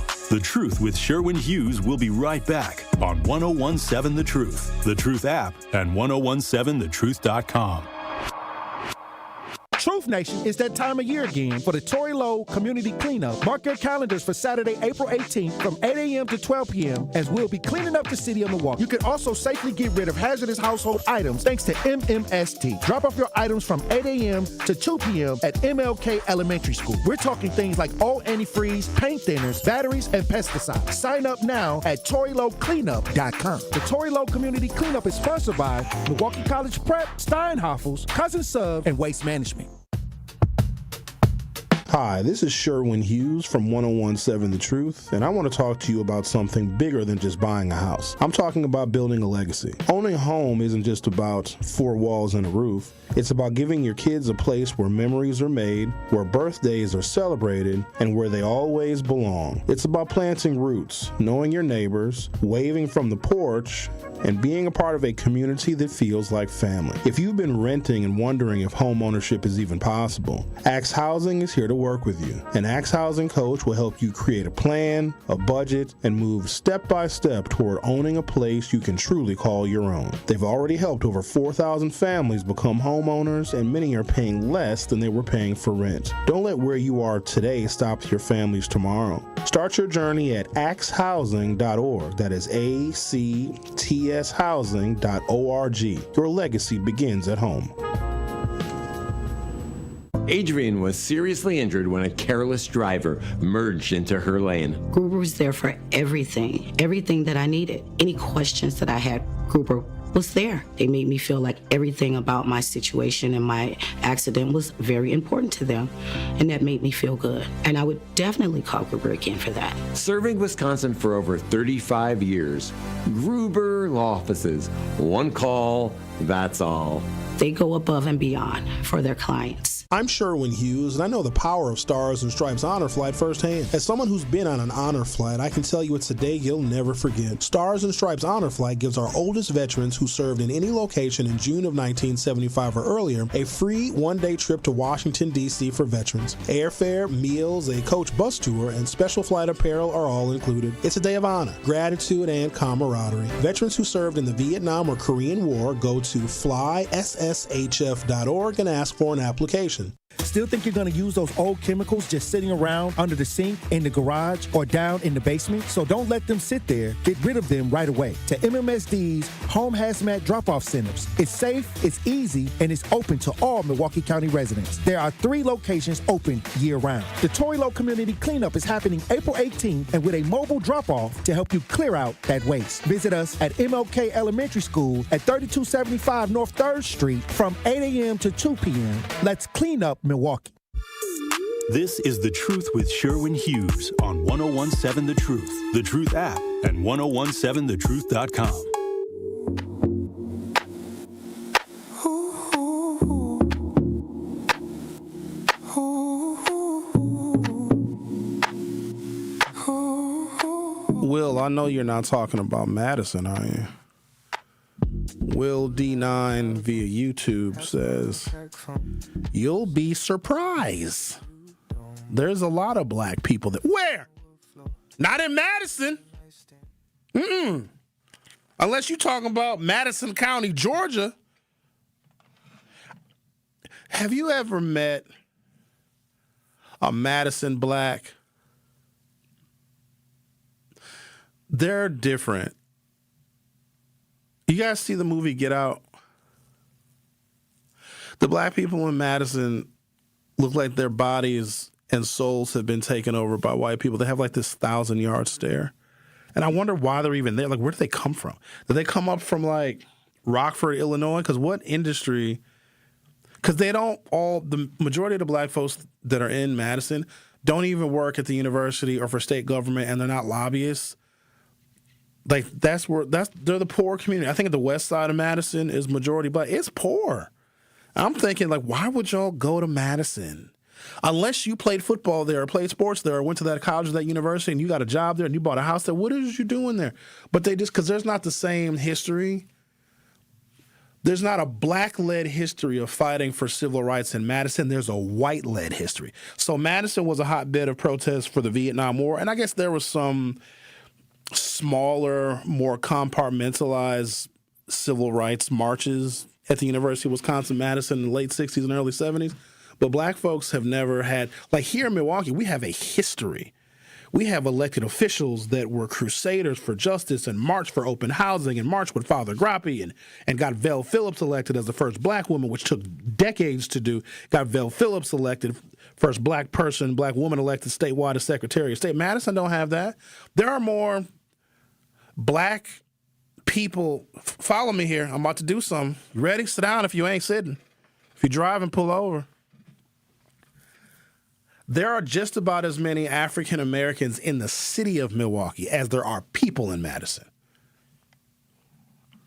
Meaning, whoever comes out of Madison, Wisconsin is not representative of the city of Milwaukee. Milwaukee is about 40% black. Madison, maybe 7% black.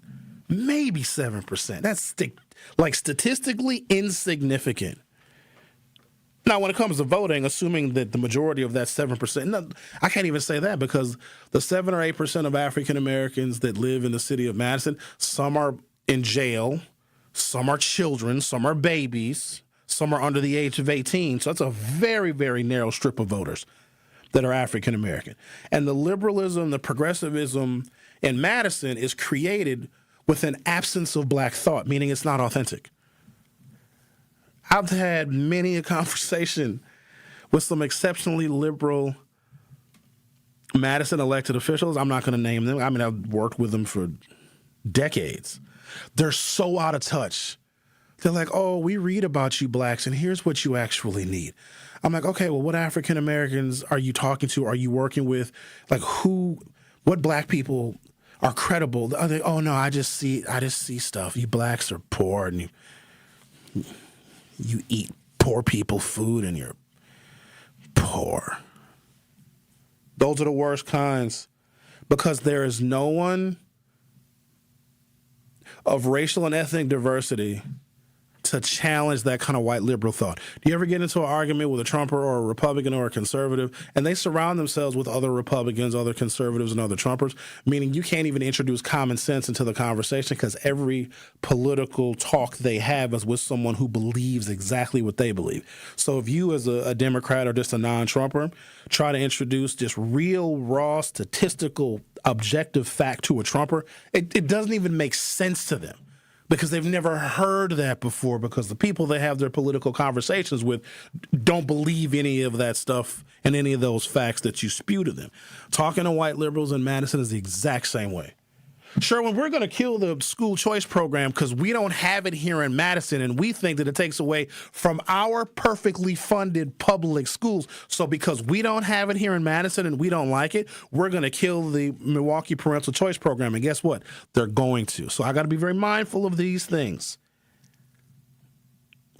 The leading Democratic candidate for governor is going to have to get very familiar with the Milwaukee parental choice program. They're going to have to go to some of these schools and talk to some of these mamas and these daddies and these principals. You know what we need to do is we need to have them talk to Al Keith in Milwaukee College Prep, because now they have the votes on the state Supreme Court to essentially overturn the Milwaukee parental choice program. These justices on the Supreme Court, and I'm glad that Chris Taylor won. Yay, because it's better than the alternative. But if a pro-public, like if the teachers union statewide, we act as like, yeah, we don't want to lose more money to the parental choice program. Let's make it unconstitutional. They'll sue DPI. It'll ultimately get decided at the Wisconsin State Supreme Court, and 25 or 30,000 children in Milwaukee who's, listen to me now, whose parents have chosen another school. Maybe they chose Milwaukee College Prep, which is in fact high performing. Those kids will no longer be able to go to Milwaukee College Prep, and College Prep will lose their funding. I'm very concerned about that, because and that's why Madison's sentiment is poisonous, because they are not impacted nor influenced by lived experiences of black folks, because there's not enough there. There are as many, I'm sure somebody's going to fact check me. Go ahead. I don't think I'm too far off. We have as many black people in the city of Milwaukee as Madison has overall population. It's like 6-7%, 8% on a good day. If Madison's population of African Americans, which is not enough people to influence policy positively for African Americans who are spread throughout the state, but more importantly here in Milwaukee. And even the Milwaukee candidates that we have running for governor, well, Mandela is anti-school choice, which is insane to me. The hypocrisy sickens me. This is why people don't like politics. If Mandela went to a parental choice school from kindergarten through 8th grade, now he went to a public high school, but then every opportunity that he got, he voted against and tried to destroy. The same education delivery system that allowed him to reach the height of lieutenant governor. You know what else I don't like? When people are just lying about who they are. I want all the gay people to come out of the closet, because if I know that you're gay and you're lying to me in my face and telling me you're not gay, this is not a strike against gay people. Hear me out. But if you're lying to my face about your identity, what else are you lying about? That means I probably can't trust you in a bunch of other avenues. And I'm not cool with that. If you're going to lie about, if you went to school, and here's, because I've asked him this before. I asked him about his anti-parental choice program. Because listen, y'all, I can't have black children illiterate, because you know what they're likely to do? To kill me. I'm very selfish. Do a study of the education levels of people that are in prison for the worst crimes. It's murder and beating people up and shooting them in the face and then running them over with a car after they're dead and going back and shooting them some more. They didn't graduate from high school. They can't read. They don't have any real future in our society. And because we are still a segregated city, black people are just much more likely to kill black people because our bullets in the black community reach other black people way faster than they can reach a white person who lives in New Berlin. And so by increasing the education levels of black children, we increase their options and their possibilities to be successful in life. And the most successful people, or the people that have the most options to be successful, kill less. I would be very angry if I got shot. I would be, I'm very angry. I'd be dying probably. And very mad.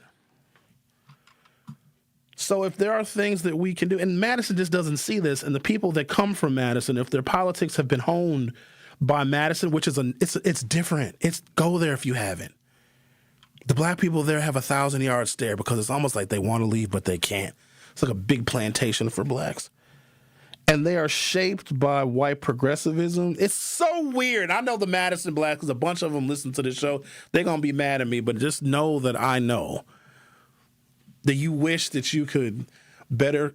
Okay, a Madison African-American trying to explain the black experience to a Madison liberal is like an African-American Democrat who voted for Kamala Harris and Barack Obama and Joe Biden trying to explain the black experience to a Trumper. Now, that may sound unusual, but think about how far apart these people are. Think about an African-American working class or even successful black Democrat that is proud to be a Democrat because Kamala was better, because Obama was better, because the country was better under Obama, and they just have a history of just seeing the economic output of the country is better, and people are more employed, and we have less deficit spending when Democrats are in office. Imagine someone black benefiting from Democratic policies, okay, and then trying to explain that to a Trumper. The Trumper will not even be able to comprehend it. Trying to explain the African-American experience to a Madisonian, they're like, no, you don't possibly feel that way. No, shut up, Blackie. I mean that in the nicest way possible. And I'm always mindful of Madison policies impacting Milwaukee, like Republicans and conservatives are concerned about someone from California like Gavin Newsom becoming president and having California's policies infect the country. Even though the political ideas are opposite, they're all the same. Because here's the thing, if you go far enough, so you got a political spectrum, which we're all on somewhere. I'm in the middle because I'm not an idiot. Because I wish that gold coins would fall from the sky too, but I got to be practical and accept rain that falls from the sky, not gold coins. There's some people like, I want to have this, so we got to have all this. I think that's fantastic, but getting it done politically because you have to work with other people that hate you is almost an impossibility. But if you go far enough to the left on the political spectrum, you get your guns back. A lot of Democrats, if you ask them, I don't know, guns are bad, we shouldn't have automatic weapons, and we should have background checks. Keep going left on the political spectrum past the progressives, and you have revolutionaries, okay? And you got people that are on the right. You got your John McCain types and your John Kerry types. I would even say Ronald Reagan. Ronald Reagan could not get elected today. He'd be considered a liberal because of how much he taxed the American people. But if you continue to go to the right and you go to Trump and you go more right than Trump and you go Proud Boys and the Boogaloo Boys and you go to some of these ICE agents and you have your guns there too because they bring their guns to the Capitol. So if you go far enough to the left and far enough to the right, everybody now is armed, where people in the middle, even moderate Republicans, are like, oh no, 90% of us think that we need to have background checks. So if you get too liberal, to me, it is the same as getting too extreme on the right. Now, the ones on the left may have some policy proposals and ideas that make sense, but they're equally insane. We don't like the genocide in Palestine. Yo, I don't like it either. We're not going to vote for Kamala Harris because she's a Zionist. Hold on.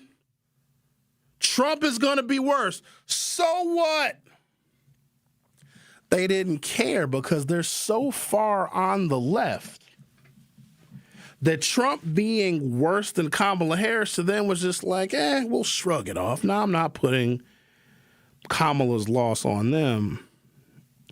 but they didn't help because they were marching and basically saying that they didn't like Kamala. They don't like Trump either, right? But by not and being proud to not vote for Kamala Harris, and there's like a race thing in there too. Like, don't yell at me in my face that you're not going to vote for the black woman. That's not. You can have your reasons for it, but don't be proud of it because at some point I'm going to get angry at you. And then when she lost, they found victory in that. Trump gets elected, and they're just like, oh, well, I guess that's. I'm going to say something to you guys, and I want you to tell me if I'm crazy or not, because I know you will. Trump was the 45th president. We agree. That's a fact. Okay. He also is currently the 47th president, yeah? If you add 4 plus 5, you get 9. Yeah, we agree. He was the 45th president. If you add 4 plus 5, you get 9. He is currently the 47th president. You add 4 plus 7 of 47, you get 11. Hold on now, that's 9/11. You know what I mean? And this is the 25th anniversary of September 11th. Hold on now, I'm not into numerology. I'm not into, because that's witchcraft. That's freaky deaky stuff. Okay? But Trump was the 45th president. Add 4 plus 5, you get 9. Trump is also the 47th president. You add the 4 and the 7, you get 11. That's 9/11. It's the 25th anniversary of September 11th. I don't know what's going to happen. Right? I don't know. I'm just saying. I don't know. I'm going to stay in the house that day.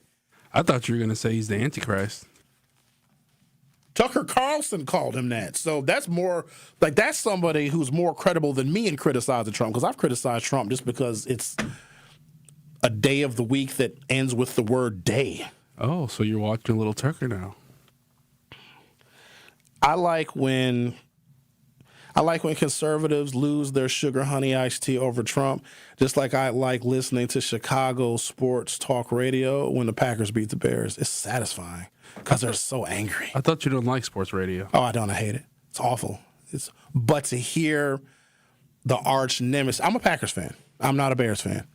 And if I can hear Bears fans like scream in agony and want to fire the coach, fire everybody in the quarterback. Ha ha ha. Do I sit and listen to it every day? Gross. It's just not for me. It's not my thing. You know what I'm saying? Didn't the Bears beat the Packers in the playoffs? A lot. Yeah, they had the Packers number this past year. So I wasn't listening, because the worst thing is listening to Chicago sports talk radio when the Bears beat the Packers, because to them, that's their Super Bowl. That's like the fat, ugly kid sleeping with the prom queen, you know, because they always, oh, we hate those Packers. Blah, blah, blah, blah. Chicago's a big, stupid city. It's just stupid. It's got too many stupid things. And then they come up here, and the Chicago people make Milwaukee more criminally minded. You stay in Illinois. No, nobody asked you to come here. Just stay down there. I'm going to take a break, come back. I got other stuff to talk about here. Yeah, I got some stuff to discuss. The Truth with Sherwin Hughes. Will be right back. You are listening to The Truth with Sherwin Hughes on 1017 The Truth app, and 1017thetruth.com. Hi, I'm Eric Zauner, Marine Corps veteran and board member for the Center for Veterans Issues, calling on the community to tee it up for a great cause. On Monday, June 15th, CVI is hosting its 5th annual golf outing at the River Club in Mequon. This year's event is supporting CVI's Permanent Supportive Housing Program, dedicated to assisting chronically homeless or disabled veterans and their families. Grab your clubs and support our veterans today. Register to golf, sponsor, or donate at cvivet.org/events. Life's better with Drive My Way from American Family Insurance, because we know it's more than just a car. It's your escape pod, your adventure mobile, your memory maker. And we help protect the dreams that drive you. Personalize what you pay for auto insurance and you could save between 10 and 35%. American Family Insurance. Get a quote and find an agent at amfam.com. Products, pricing, and availability vary based on the way you purchase insurance and by state. Unsafe driving behaviors may increase your rate. American Family Mutual Insurance Company, SI, and its operating companies, 6000 American Parkway, Madison, Wisconsin. Teachers are dynamic leaders, shaping a new generation. They bring a variety of perspectives from diverse backgrounds. innovating how they teach to prepare students for our fast-changing world. Achieving this takes skill and expertise. They're tireless explorers, creatively discovering a universe of solutions, telling stories, experimenting, inspiring, mentoring, connecting cultures, and connecting with each other, leading by example. Experience the unique joy of helping students thrive. Teaching is a journey that shapes lives. Are you ready to begin? Explore teaching at teach.org, a campaign supported by the U.S. Department of Education, Teach.org, and 1 million teachers of color. Many of our most important memories are made at school. But for children like Victoria, the classroom can be a place of fear and isolation. She wore a bandage over her cleft every day, too shy to speak, too afraid to smile. Everything changed after one life-transforming surgery made possible by Smile Train. Today, Victoria's smile lights up her classroom, a symbol of confidence, connection, and new beginnings. Due to stigma, children with untreated clefts often miss out on school entirely. But thanks to Smile Train, students like Victoria are stepping into the classroom, raising their hands, and finding their voice. Smile Train partners with local experts to support with free cleft surgeries and other comprehensive care, empowering children to thrive in school and in life. Let's help every child walk into the classroom with confidence. Visit smiletrain.org/learn. This is The Truth with Sherwin Hughes on 1017 The Truth, The Truth app, and 1017thetruth.com.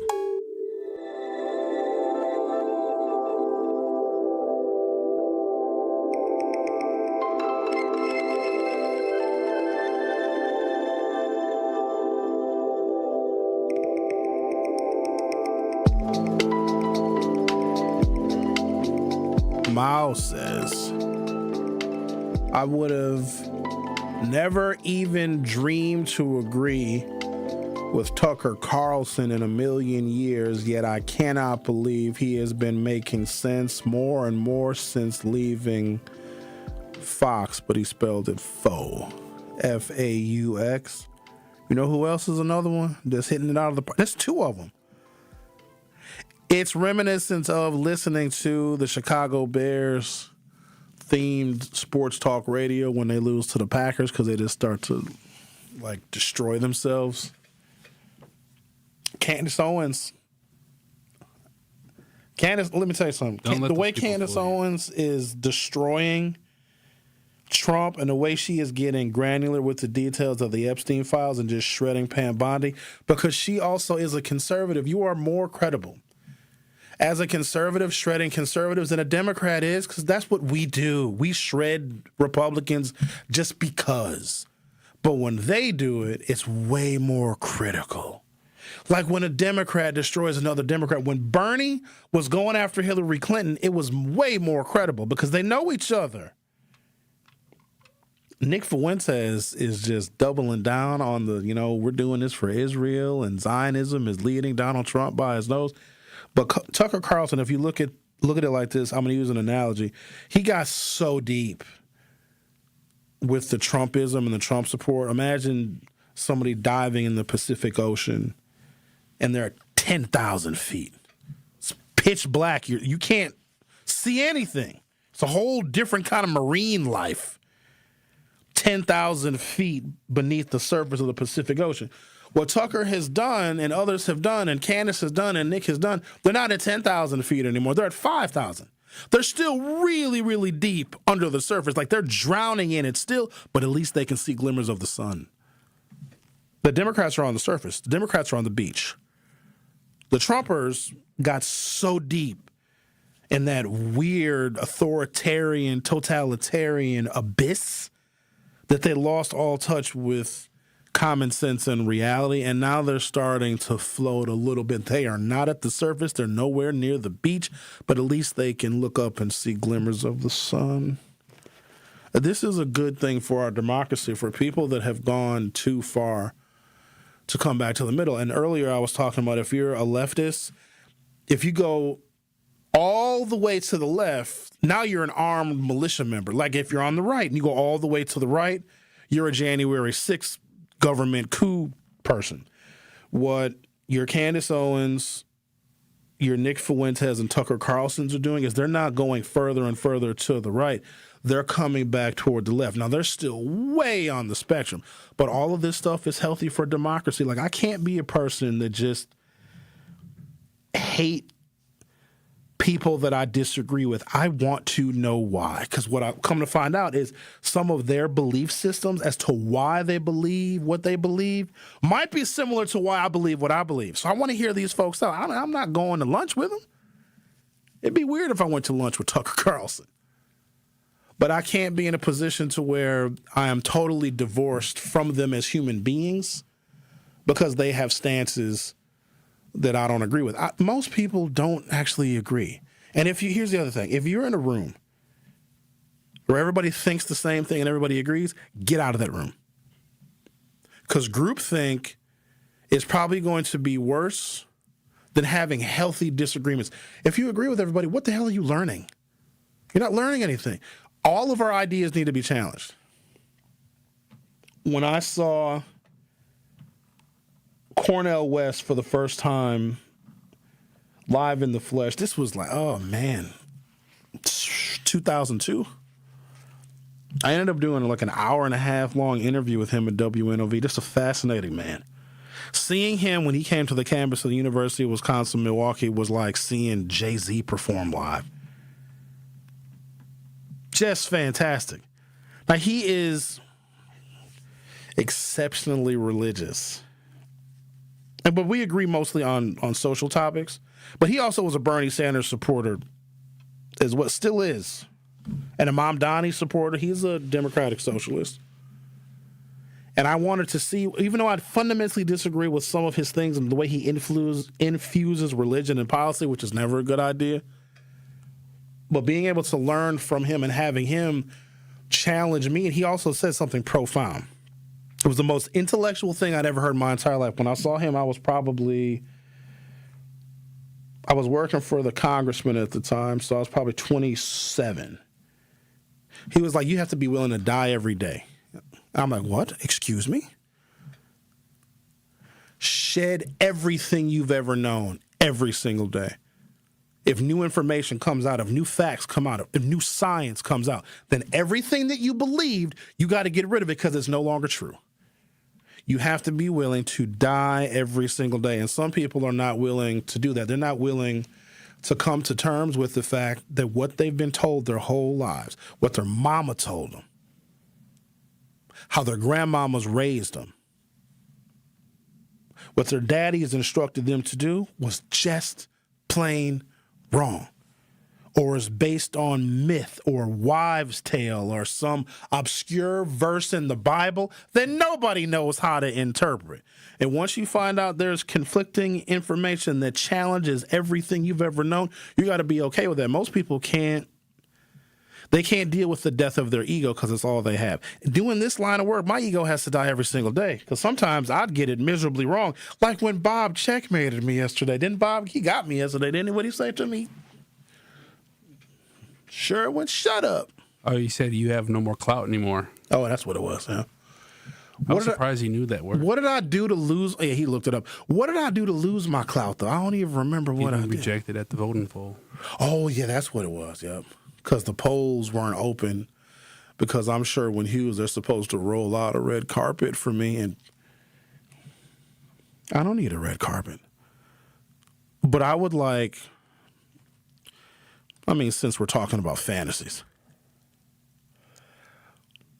a short, like 5'2", just dangerously curvy and thick woman feeding me grapes while she fans me. That's clout. If I could go home, it's hard to find that kind of woman. I thought you had a wife. Huh?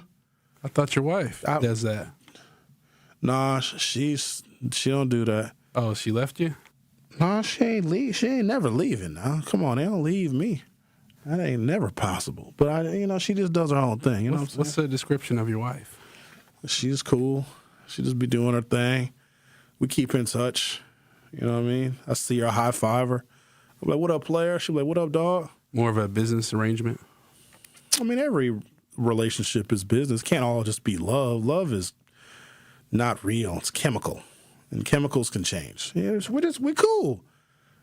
I was like, oh, what you doing tonight, player? She's like, I can't call it. I'm just going to do my thing. I'm like, all right, cool. I'll hit you up later on then. All right, then. And we high-five each other. I just, Oh, so it's an open marriage. Nobody said it was open. Well, you're talking about having she's an independent woman. I can't tell her what to do. You can't tell a woman what to do. You don't want to tell a woman what to do because that's even worse. But she can't tell me what to do either. I mean, she can attempt. Anybody can try to tell me what to do, and I'll weigh the good with the bad, but, I got to take a commercial break now. Go to youtube.com or open up your YouTube app from your smartphone or other mobile device, search 1017 The Truth, and hit subscribe. Vote in our poll. I want to see how old you guys are. 1% of our viewers are under 18. 5% are between the ages of 18 and 29. 23% are between the ages of 30 and 45, and 71% are 45 plus. So 94% of our YouTube viewership is 30 plus. Cool with me. The Truth with Sherwin Hughes will be right back. You are listening to The Truth with Sherwin Hughes on 1017 The Truth app, and 1017thetruth.com. Tune into the award-winning 1017 The Truth's Business Spotlight this Thursday at 3:57 p.m. between The Tory Lowe Show and Truth in the Afternoon with Dr. Ken Harris. We'll be speaking with Alicia Green, owner of Tasteful Events Catering, to discuss how her custom food experiences go way beyond catering. We'll dive into how she got started, what makes her approach different, and what she's building next in the community. Again, that is the Business Spotlight this Thursday with Tasteful Events Catering at 3:57 p.m. on the award-winning 1017 The Truth. Hi, this is Sherwin Hughes from 1017 The Truth, and I want to talk to you about something bigger than just buying a house. I'm talking about building a legacy. Owning a home isn't just about four walls and a roof. It's about giving your kids a place where memories are made, where birthdays are celebrated, and where they always belong. It's about planting roots, knowing your neighbors, waving from the porch, and being a part of a community that feels like family. If you've been renting and wondering if home ownership is even possible, Axe Housing is here to work with you. An Axe Housing coach will help you create a plan, a budget, and move step by step toward owning a place you can truly call your own. They've already helped over 4,000 families become homeowners, and many are paying less than they were paying for rent. Don't let where you are today stop your families tomorrow. Start your journey at axehousing.org. That is ACTShousing.org. Your legacy begins at home.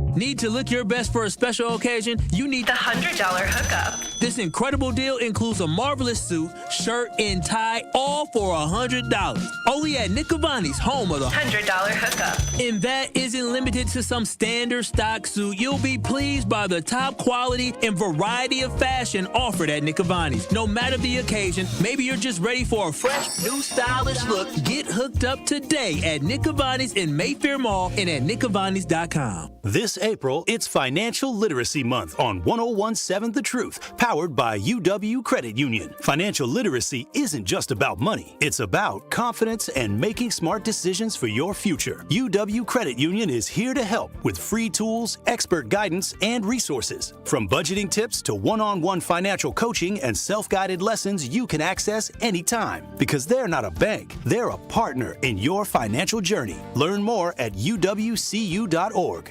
Sweet Talk's Medical Spa in Menominee Falls. Skip the sterile clinical office feel. Sweet Talk stays on the cutting edge of beauty and wellness innovations in a vibrant, playful space promoting self-love and confidence. Sweet Talk specializes in a range of treatments including injectables, medical-grade skincare, weight loss, hormone therapies, and more. Not sure where to start? Sweet Talk offers comprehensive wellness consultations to create a customized plan centered around you. Because at Sweet Talks, your goals are their goals. Learn more at sweettalks.com. This is The Truth with Sherwin Hughes on 1017 The Truth, The Truth app, and 1017thetruth.com.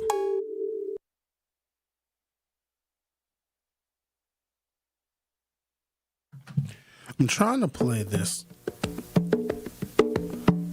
Tucker Carlson audio, but it's not. I don't know why it ain't playing. It's the damn thing is playing. Oh, I know what. Hold on. Where's the volume at? Let me turn this on. This is Easter morning, you'll be living in hell. Just watch. Praise. Who do you think you are? You're tweeting out the F word on Easter morning? You'll be living in hell. Just watch. Praise be to Allah. So obviously you're mocking the religion of Iran. Okay. If you seek a religious war, that's a good idea.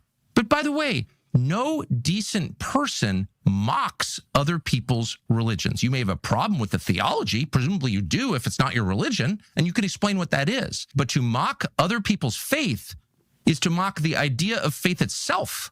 No, this is a mockery not just of Islam, it's a mockery of Christianity. To send out a tweet with the F word on Easter morning promising the murder of civilians and then saying praise be to Allah without explaining any of it, you are mocking me and every other Christian because we're Christians. We can't support that. That is evil. That is an intentional desecration of beauty and truth, which is the definition of evil. Who do you think you are? Now here, okay, you're tweeting out the all right, F Tucker, word that's on... enough, buddy. All right, thank you, Tucker Carlson. I want the people that listen to Tucker Carlson religiously, pun intended, that are influenced by him socially and politically, to be conflicted. I don't need them to say they're going to be a liberal or vote for a Democrat. No. I want them to come to terms with where their undying support for Donald Trump came from. And then I need them to question that. Where did it come from and how did they get so far underneath the Pacific Ocean with their support for him? But then I also want them to feel the other unintended consequences of this presidency, the cover-ups from the Department of Justice and the Epstein files, the lies about not getting America involved in more foreign wars, particularly in the Middle East. Trump saying he was going to bring down the prices of everything because Joe Biden inflation made eggs way too expensive. And if Kamala Harris got elected, that she would be the one to put us in a war with Iran. I want people to then feel the sting of their higher energy costs, whether it be We Energies getting a 14% increase of our electric and gas bills here, or what people are paying to fill up their vehicles every single week.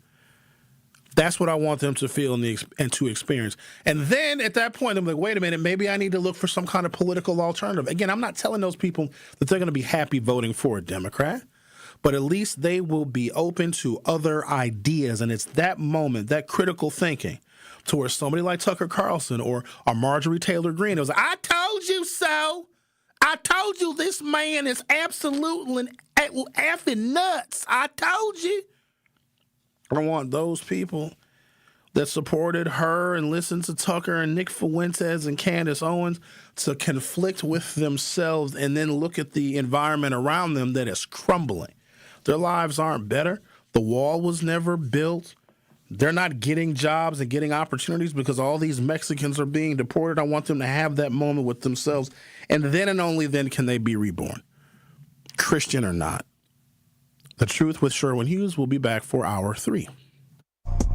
You are listening to The Truth with Sherwin Hughes on 1017 The Truth, The Truth app, and 1017thetruth.com.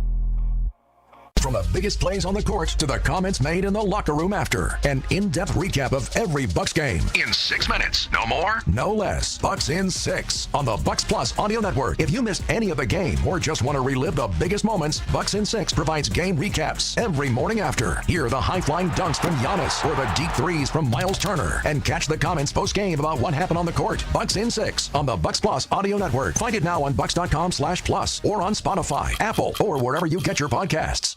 I travel all around the world, Dr. Ken, and when I tell you, based on my experiences, this is like the #1 country that cares. Like everything is about money. Yep. Everything. This is The Truth Unfiltered with Denise Thomas and Dr. Ken Harris. I've told people in the past, you have to be careful of what you complain about and what you use as a tool because other people will take it and use it in the wrong way. Sundays starting at 7 on 620 WTMJ and Mondays at 6 on 1017 The Truth. People don't realize that glaucoma is one of the leading causes of blindness. Because there are often no early symptoms, nearly half of those with glaucoma may not even know they have it until vision loss has occurred. I was diagnosed with normal tension glaucoma in July of 2020. And And what we found out at that point was I had already lost 40% of my sight. You think it only affects people that are, 75 or older, retired, grandparents, and that's not the reality of it. I didn't think at all glaucoma was going to affect me because I didn't know of anyone that had glaucoma, no one in my family. When you have glaucoma, you can't get back that sight that you lost. And so early detection and treatment is vitally, vitally important. Don't miss life's most beautiful moments. Schedule an eye exam today. National Glaucoma Research, a Bright Focus Foundation program, offers free resources and tips for healthy vision. Learn how to protect your sight at stopglaucoma.org. I take care of the kids, and I take care of my dad. I take care of things at work. The groceries, the cleanups, the meltdowns, the doctor's visits, the family events, mealtimes, bedtimes. I take care of all the things everyone else needs. But I haven't made time to take care of what I need. Family caregivers are often overloaded. It can feel overwhelming and exhausting. It's no surprise that millions of caregivers experience symptoms of anxiety and depression every year. But help is available because there may only be one you, but you don't have to do it alone. Head to mentalhealthcareworks.org. That's mentalhealthcareworks.org to learn how to get the support you deserve, because mental health care works when you make the call. If you're experiencing a mental health crisis or thoughts of suicide, dial 988, a message from the American Psychiatric Association Foundation. You're listening to the new 101.7 The Truth, founded in partnership with Associated Bank. Your money works here. 101.7 FM, 1510 AM, WGKB Waukesha, and W269DL Milwaukee, a locally owned Good Karma brand station. More of The Truth with Sherwin Hughes is next on 101.7 The Truth, The Truth app, and 1017thetruth.com.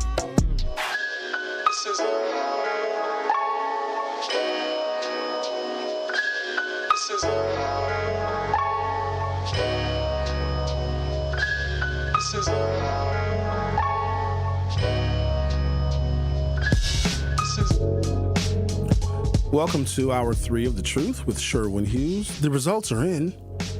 Chris Taylor won her seat, 10-year term on the Wisconsin State Supreme Court.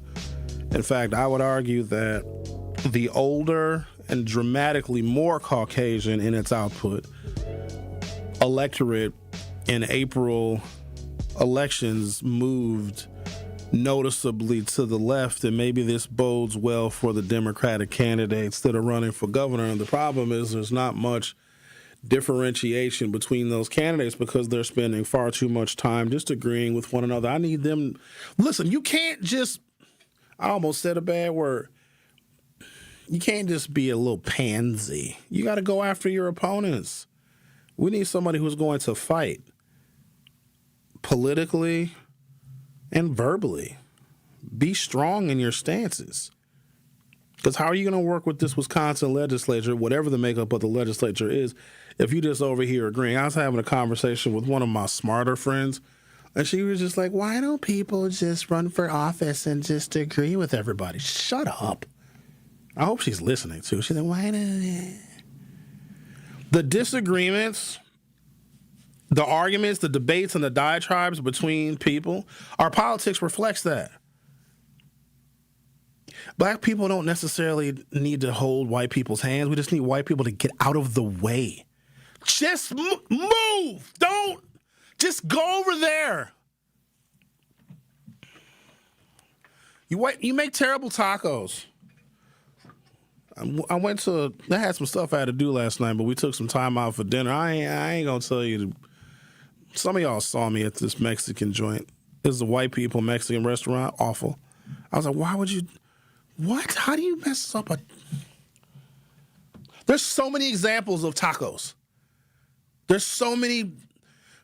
You can't mess it up because we have really good Mexican restaurants in this city. I'm telling you, we do. We punch above our weight in ethnic food in this city. But how you going to go to a taco place and it just wasn't even seasoned? I was like, you white people, I promise. It's not anything that I have against you. It's just... Your histories are different, and what you know about yourselves and what you know about us and the fairy tale that you have been taught about the United States and the world is not our reality. And no matter what you do or what you say, we're never going to believe your reality because it belongs to you. And I don't take that away from you, but I think white folks, because there's so many of them still, when they put together an idea or a story or a narrative, it has to be everybody's story and everybody's narrative. And when they add diversity, they do it for either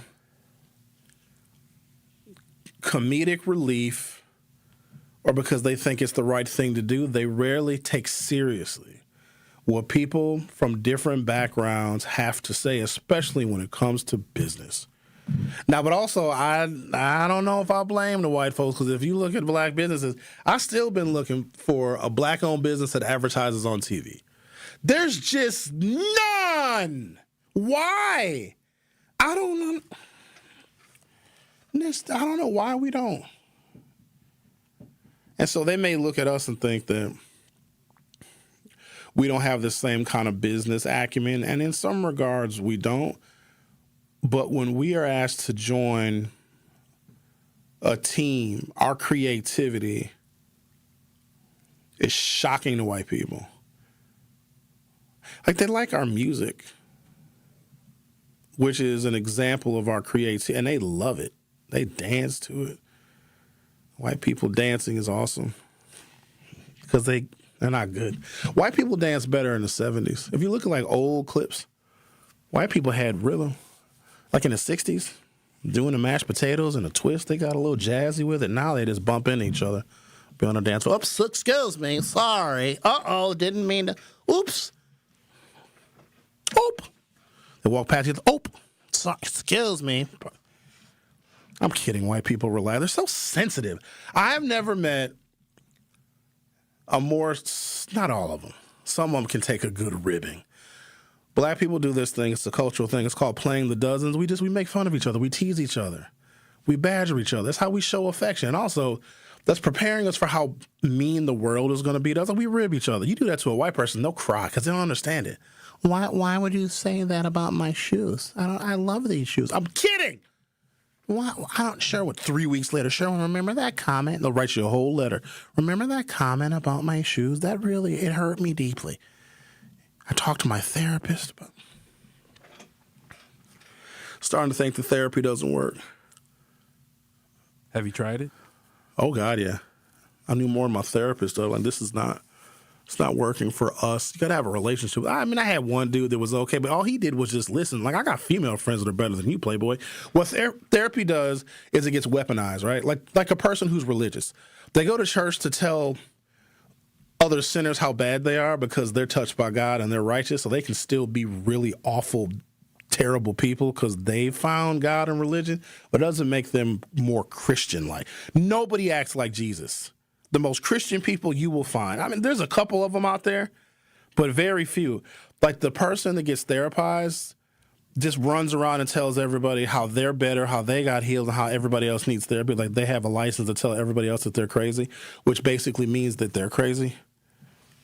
If you go to therapy, nobody should know. Just like if you go to the gym. How and when, I'm curious about this too. And I know what it is on a deeper level. I guess I got to get back to talking about election stuff.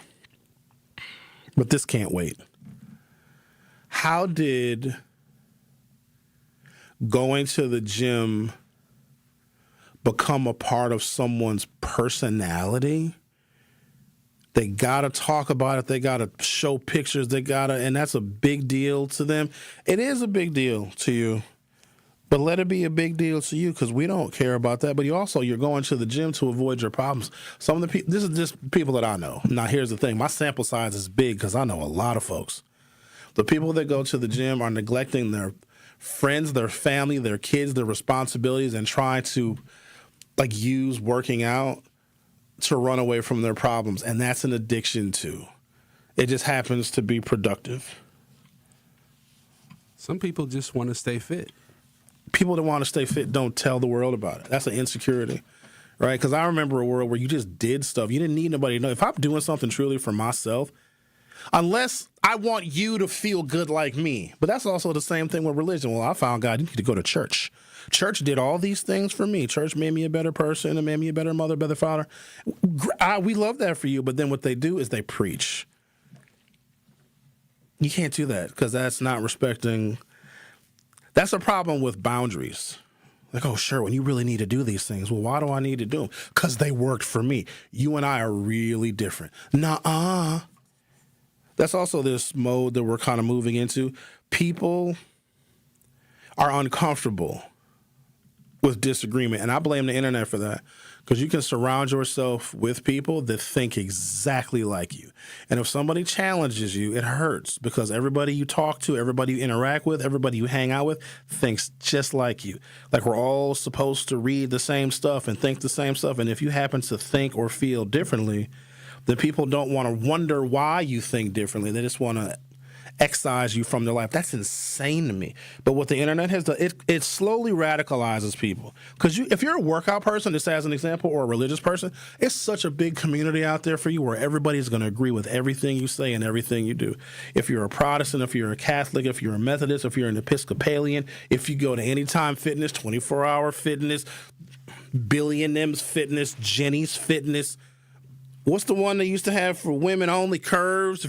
There's a community of people that's there for you because that's their identity as well. And if somebody was like, yeah, I just use my treadmill at home or I go for nice long walks at the lake. Oh, you need to go to the gym and get on the Nautilus machine. You need to here, I'll send you a workout plan and a meal plan. Shut up. That works for you. We're always trying to get folks to agree because I work in the world of disagreement. I get disagreed with 6 ways from Sunday. I'm like, okay, cool. Either I dismiss it or I wonder, well, what do I need to look at differently? What do I need to change? Or how did you arrive at your level of thinking? And once you do that, that's a high level of critical thinking. It's easier just to surround yourself by people that feel the same way you do because then you don't have to think. You don't have to think about anything. Nothing gets challenged. You don't learn. You don't grow. That is radicalization, and the internet does that to people. The world did not used to be like that, and I'm glad that I remember the mechanical analog world where you could just, because we weren't all connected like we are now. If somebody didn't answer the phone in 1987, guess what? You just didn't talk to them. And if they didn't have an answering machine, you couldn't even leave a message. In fact, they wouldn't even know you called. If you wanted to see somebody, you wouldn't open up a device in your pocket and go to their page. You physically had to go to their house and knock on the door because people's doorbells don't work. You can go to somebody's house and they weren't home. And you call them at some point later, like, hey, I stopped by your house. I'm like, oh, you did? I wasn't home. Now, if somebody stops by your house, it's recorded on your doorbell camera. It's the craziest stuff ever. And we've separated in such a way because you'll have people, even within the political left, that have their own like subgroups, and they'll even disagree with other Democrats. And then you have all this infighting because people get radicalized based on their specific and unique and weird, unorthodox views. And they think that it's mainstream because if you find enough democratic socialists, and that's who you hang out with, that's who you protest with, that's who you talk to, that's who you share ideas with, that's who you share articles with, and you're in a whole bunch of groups and you share podcasts with them, and you share content creators with them. And then those same people that are very insular in their political thinking, which is extremely narrow, when they have conversations with someone who is a little bit more moderate, they will disagree like Democrats and Republicans will disagree, even though they're on the same side of the political spectrum.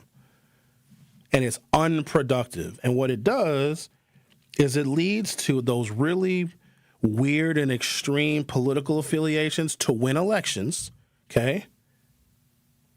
But they can't lead from the extremes. You have to lead from the middle, and that's too much for some people to comprehend because you got to really imagine this. If somebody has just been indoctrinated since Bernie is a real good example because he legitimized a real specific kind of democratic socialism that It doesn't work as well as people think. And maybe because people aren't educated on it, but I think that people have access to information 24 hours a day, 7 days a week. And if you get an executive or whatever that's a Democratic socialist, and they got some fantastic ideas, but there's a legislature that you have to worry about. So you as an executive can have all the best Democratic socialist ideas on the planet. But if the legislature doesn't create the legislation and authorize the spending, you'll get nothing done. And here's why this is a problem for me. Your problems may vary. Black people can't vote on idealisms because idealisms don't resolve anything. No black children read better. They don't get better jobs. They don't get into the trades based on political idealism. You know where that comes from? White supremacy. White people can have these grandiose ideas. You know what white people are doing right now? Just flying around the moon, about to be in World War III. Gas prices are out of control. We're not gonna land on the moon. We're just gonna, what? Are you? Within a stone's throw of where I'm sitting right now, you got some black families whose children can't read and the mamas have no food in the refrigerator to feed their kids. I need to be more concerned about that than what Zoran Mamdani is doing for the people that live in Manhattan and Brooklyn. Right? All right. The city of Waukesha is the seat of Waukesha County, which has long been a center of conservative activism and has helped fuel statewide wins for Republicans in closely divided Wisconsin. While Waukesha County continues to lean Republican, it has been more politically mixed over the last 10 years. President Trump's margin of victory in Waukesha County has become smaller and smaller each time he has run, from 27 points in 2016 to 20 points in 2020. The city of Waukesha's current mayor, Sean Riley, left the Republican Party in 2021 and endorsed Kamala Harris. Oh, I remember that. They wanted his ass. They wanted his head on a stake. I met Kamala in, you know where I met her? I probably shouldn't tell y'all this. Yeah, I should. Well, I took pictures. She came out. I was happy to see her. She looked at me so lovingly. She was glowing. I was glowing. I glowed. I glued. I glowed. I met her in Brookfield. Her and it was a terrible idea. It was such a bad idea. Oh, it was such a terrible idea. But I got an opportunity to meet her. So we were at an event in this theater in Brookfield. Beautiful theater. Mary Weir Theater, some theater. It was very pretty. And it was Charlie Sykes, who you all may remember from being on WTMJ 620 for like 25 years. And he also had a show called Sunday Insight. Charlie Sykes has now returned to his roots because a lot of you don't know this. In 1979, Charlie Sykes was a flaming liberal. He ran for the state assembly as a super duper leftist. He didn't get no love, so we switched over to the conservative side. But now he's back to his roots. So it was Charlie Sykes and Liz Cheney. They're doing a little fireside chat. And it was supposed to be for people in Waukesha, because once Sean Riley, the former mayor of Waukesha, when he was like, I can't do this Trump stuff no more, I'm going to endorse Kamala Harris, I think the Democrats saw an opportunity to sway more Waukesha people. I think it might have worked because now Waukesha's got a woman Democrat mayor. So we're out in Brookfield, and it was a specific, it's like 200 people. You know who else was there is the owner here of the 3rd Street Market Hall, Omar Sheikh. I don't know if you know. Omar's a Trumper. And he's like an Arab. Really unusual, but whatever. So Omar was there with his family and his other conservative Republican, but not Trumper people. And so they were invited. It was an invite-only event to hear Liz Cheney, who was touring with Kamala Harris. Terrible idea. And then Charlie Sykes was moderating the conversation between conservative Liz Cheney, whose father was arguably one of the biggest war criminals on planet Earth. So Liz Cheney, who was anti-Trump, and she voted to impeach him and all the other things. And then Kamala Harris. Well, I was invited to this event, not to be in the audience, but to be on stage. because this is one of the last events before the actual election. And I knew the details of the event. I'm like, y'all don't think I'm a Republican? They're like, no, Sherwin, we just want you to be there and be on camera and, be photographed and filmed. It's going to give you a chance to meet Kamala Harris. But I knew the event was a bad idea because Republicans don't. If you get a bunch of Republicans endorsing a Democratic candidate, that doesn't really change Republican voters' minds. It just shows bipartisanship, but it doesn't really work. So you got this group of Republicans that's in the audience that were invited to try and sway them. And I was sitting next to Sean Lowe. Sean Lowe is he the only or the first? I think he's the first African-American black person to be elected to the Common Council in Wauwatosa. I think he just got reelected last night, but I don't think he had an opponent. So it's me and Sean Lowe sitting on the risers, and we're sitting on the edge of the risers. So right where Kamala Harris walks from backstage onto the main stage, we're the first people that Kamala Harris saw. And Sean was sitting next to me, but like kind of behind me. And the picture, the New York Times actually got a photograph, and I put it on one of my Facebook pages. I look like a little giddy schoolgirl. Me and Sean both, like we had these like giggly faces. And so the New York Times captures this photo, and it just went ultra viral. But I'm thinking to myself, because the picture has me holding my phone, because I wanted to capture the moment that Kamala Harris walked out on stage. And so the picture of me is me holding my phone. And I hate people that do that. Instead of enjoying the moment, like, I got to take a picture of it. So I meet Kamala Harris through the lens of my phone. But it was a wonderful experience. But that was an event to show people in Waukesha, in Brookfield more specifically, that it's okay to listen to a Democrat. It's okay that Liz Cheney is against Donald Trump, and then you bring us to what happened last night. While Waukesha County continues to lean Republican, it has become more politically mixed over the last 10 years. President Trump's margin of victory in Waukesha County has become smaller each time he has run, from 27 percentage points in 2016 to 20 points in 2024. The city of Waukesha's current mayor, Sean Riley, left the Republican Party in 2021 and endorsed Kamala Harris for president in 2024. Mr. Riley, an independent, did not seek re-election this year. While the city of Waukesha also leans Republican, it is not as strongly conservative as the surrounding county. Mr. Trump carried the city by 6 percentage points in 2020. Democrats have flipped several mayoral seats over the last year, including Omaha, Nebraska, Miami, Florida, Boca Raton, Florida as well. They have also performed well in special legislative elections, but it remains to be seen whether the party's strength in those races, which has offered lower turnout and attract the most engaged voters, will translate to midterm general elections in November. All we need is this, we need like tried and true Trump voters, not necessarily Republicans. Republicans can be brought back to normalcy. Trumpers, but we want them to be conflicted. We want Trump voters to be like, well, I don't know if I can vote for this person here. They're very, very Trump. I don't know. My gas prices done went up. The cost of eggs has gone up as well. I can't afford nothing because of the tariffs. Because they can't say tariff. The tariffs have gone up. I don't know. I just need them to sit down and not know who to vote for in the next couple of election cycles, because the Democrats, I think, have momentum.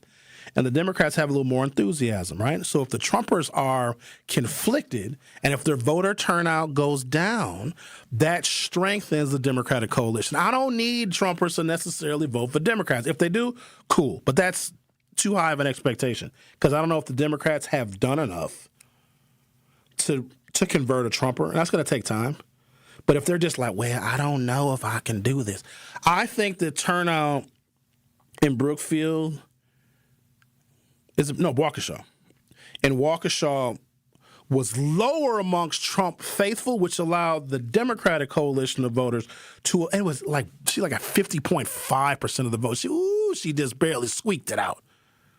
But I think that the conflict that we can create, cognitive dissonance that we can create amongst Trump voters, I think can help Democrats at least get their heads above water. The Truth with Sherwin Hughes. We'll be right back.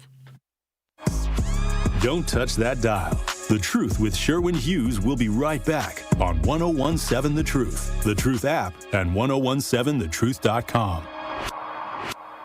Truth North Nation. It's that time again for the Tory Low Community Cleanup. Mark your calendars for Saturday, April 18th from 8 a.m. to 12 p.m. as we come together to clean up the city of Milwaukee. Be part of making a difference in our community. The Tory Low Community Cleanup, Saturday, April 18th, 8 to noon. Sponsored by Milwaukee College Prep, Steinhoffels, Cousin Subs, Waste Management, and presented by the Milwaukee Metropolitan Sewerage District, your clean water partner, serving greater Milwaukee for 100 years.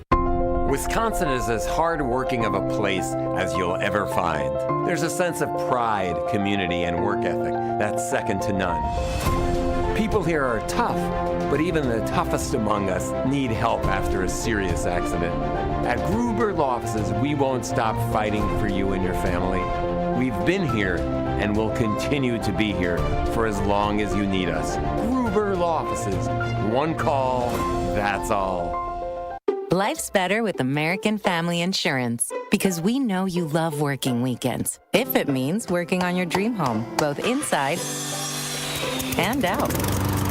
And we're here to help protect those dreams so you can enjoy peace of mind. Save up to 40% when you bundle home and auto. American Family Insurance. Get a quote and find an agent at amfam.com. Products, pricing, and availability vary based on the way you purchase insurance and by state. Some exclusions apply. American Family Mutual Insurance Company, SI, and its operating companies, 6000 American Parkway, Madison, Wisconsin. Hi, I'm Greg Fritsch, president of the Center for Veterans Issues, inviting you to get involved in supporting the CVI mission. The Center for Veterans Issues is proud to serve veterans across Wisconsin. Each year, we help more than 1,200 veterans stay housed, find meaningful employment, and connect with the support they've earned. From housing assistance and job training to case management and suicide prevention outreach, our team is here to help veterans build stable, independent lives.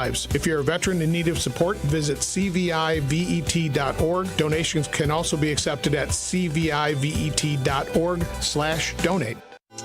More of The Truth with Sherwin Hughes is next on 1017 The Truth, The Truth app, and 1017thetruth.com.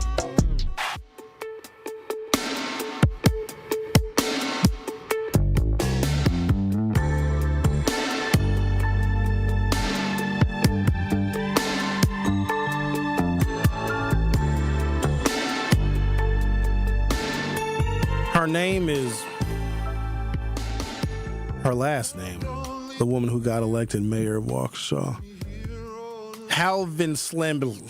I gotta get it right. Halvin Slavin. That sounds Swedish. Halvin Slavin.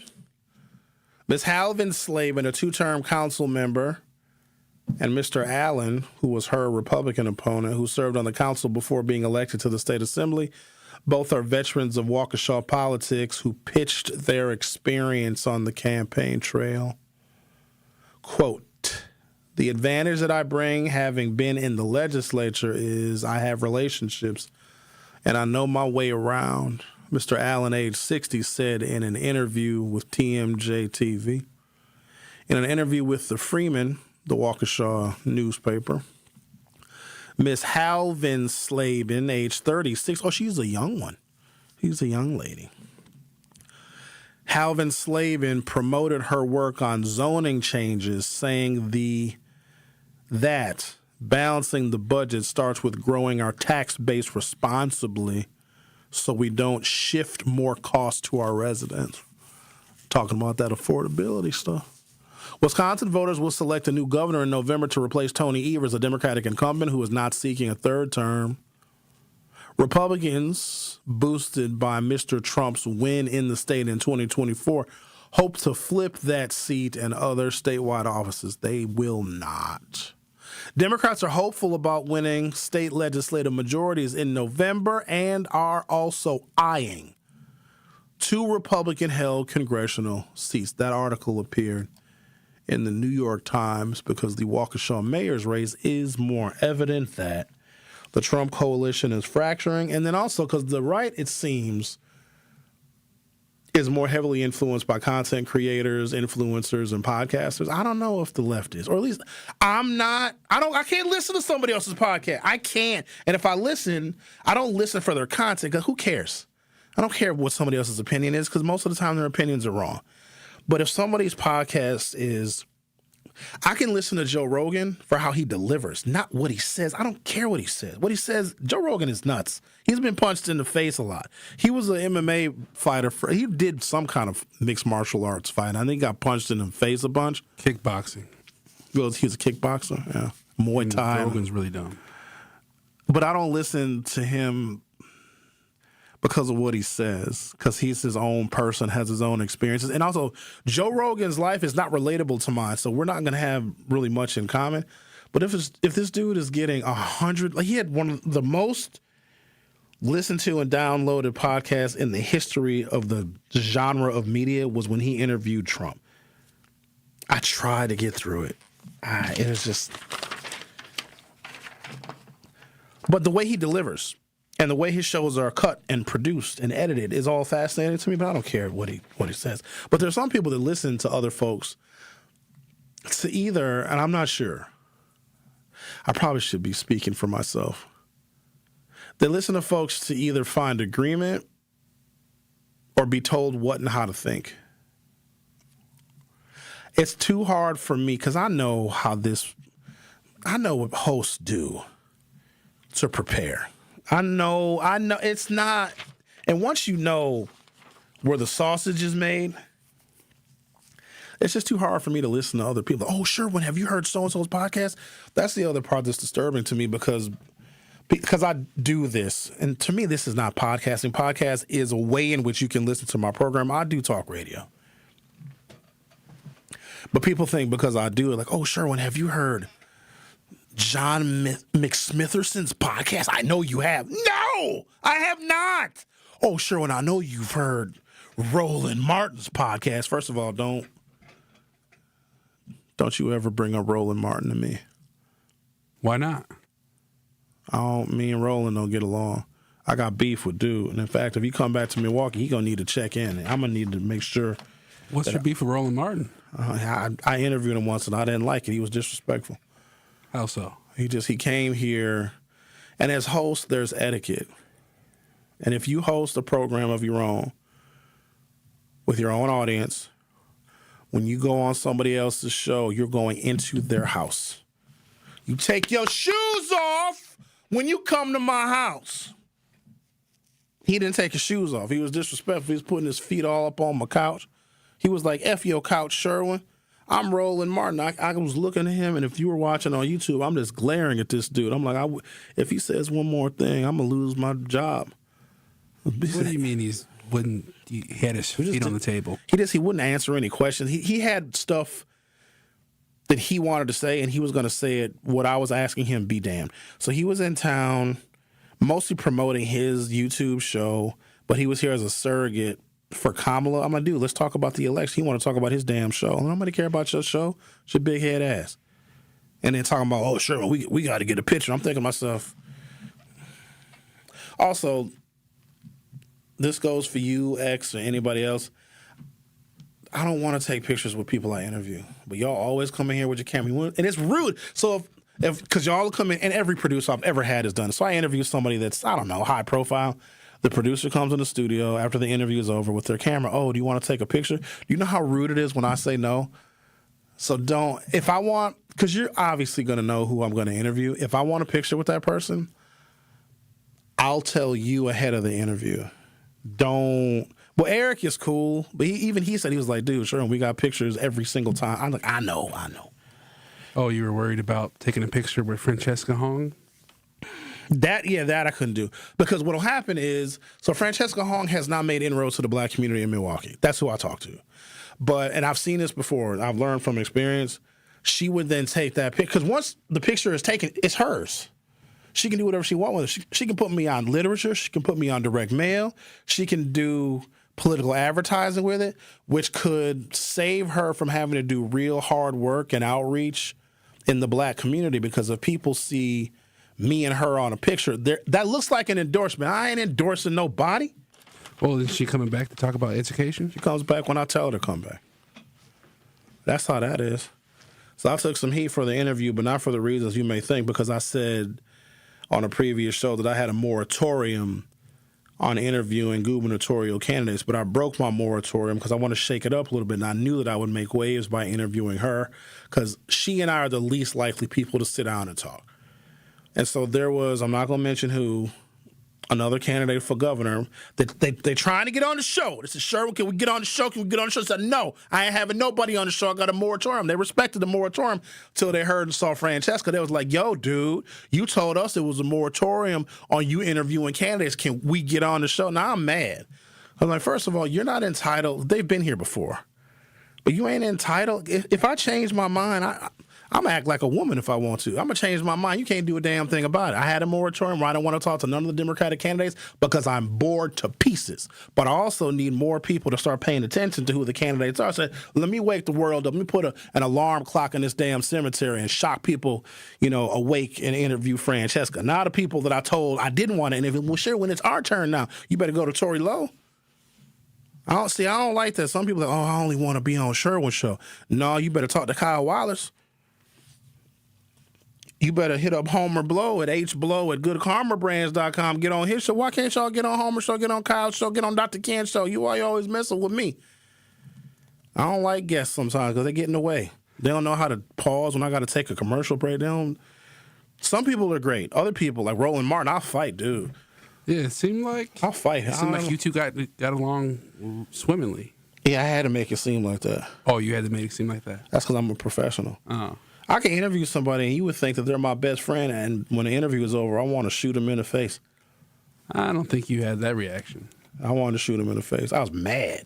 Oh, you talking about Roland Martin? Yeah. And people, somebody brought it up in the Hughes Views Facebook group. I mean, that's the Facebook group that corresponds to this show. They're like, yeah, sure. When the next time you can have Roland Martin on? Blocked.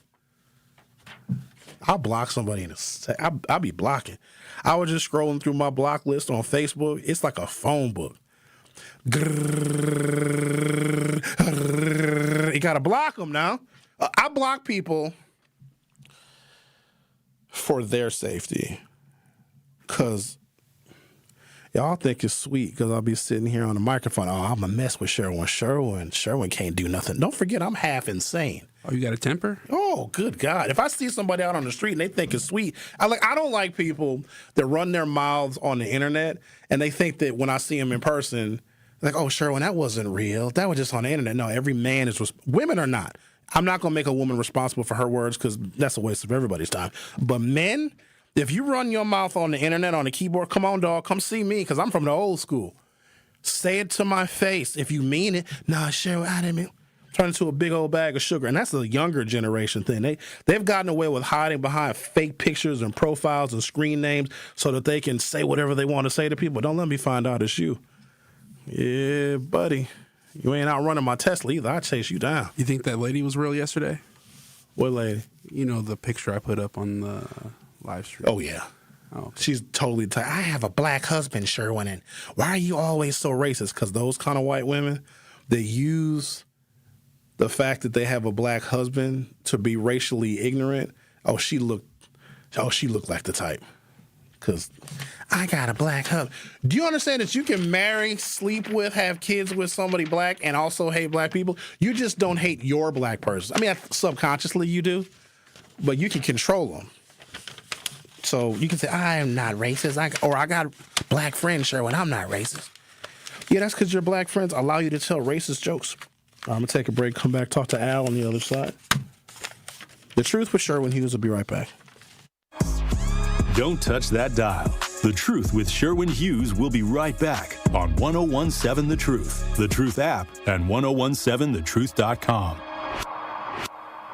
Still think you're going to use those old chemicals just sitting around under the sink, in the garage, or down in the basement? So don't let them sit there. Get rid of them right away. To MMSD's Home Hazmat Drop-Off Centers. It's safe, it's easy, and it's open to all Milwaukee County residents. There are 3 locations open year-round. The Tory Lowe Community Cleanup is happening April 18th and with a mobile drop-off to help you clear out that waste. Visit us at MLK Elementary School at 3275 North 3rd Street from 8 a.m. to 2 p.m. Let's clean up Milwaukee. Need to look your best for a special occasion? You need the $100 hookup. This incredible deal includes a marvelous suit, shirt, and tie, all for $100. Only at Nick Cavani's, home of the $100 hookup. And that isn't limited to some standard stock suit. You'll be pleased by the top quality and variety of fashion offered at Nick Cavani's. No matter the occasion, maybe you're just ready for a fresh, new stylish look. Get hooked up today at Nick Cavani's in Mayfair Mall and at nickcavani's.com. Breaking down the issues that shape our city and our future. If oil gets to $90 a barrel, I'll be able to pay off my house. I think war is awful. It's terrible. It doesn't resolve things. It creates long-lasting hatred and even more conflict that the American people are always going to find themselves involved in. It's The Truth with Sherwin Hughes, weekdays from 9 to noon. But if I don't have a mortgage, you know what I mean?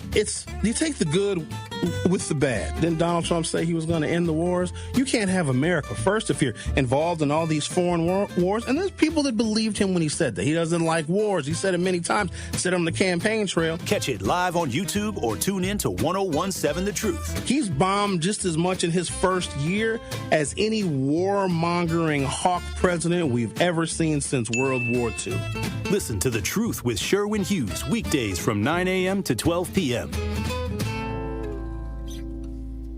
70 million people in the U.S. have learning and thinking differences, like ADHD and dyslexia. Each has their own story. This is ours. At first, I thought it was just a phase. Then schoolwork became a struggle. Emotions got bigger, and my kids started falling behind. I felt alone, like I was lost in the dark trying to find answers. Then I learned about Understood.org, a nonprofit empowering parents and kids like us. It was like we had a light to show us the path ahead. Whenever new challenges came up, their guidance helped us figure out our next step. We still have tough days, but now we have direction. And I have the tools and resources I need to help my child thrive. No matter where you are on the path, Understood can help you keep moving forward. Visit understood.org/yourpath today. More of The Truth with Sherwin Hughes is next on 1017 The Truth, The Truth app, and 1017thetruth.com.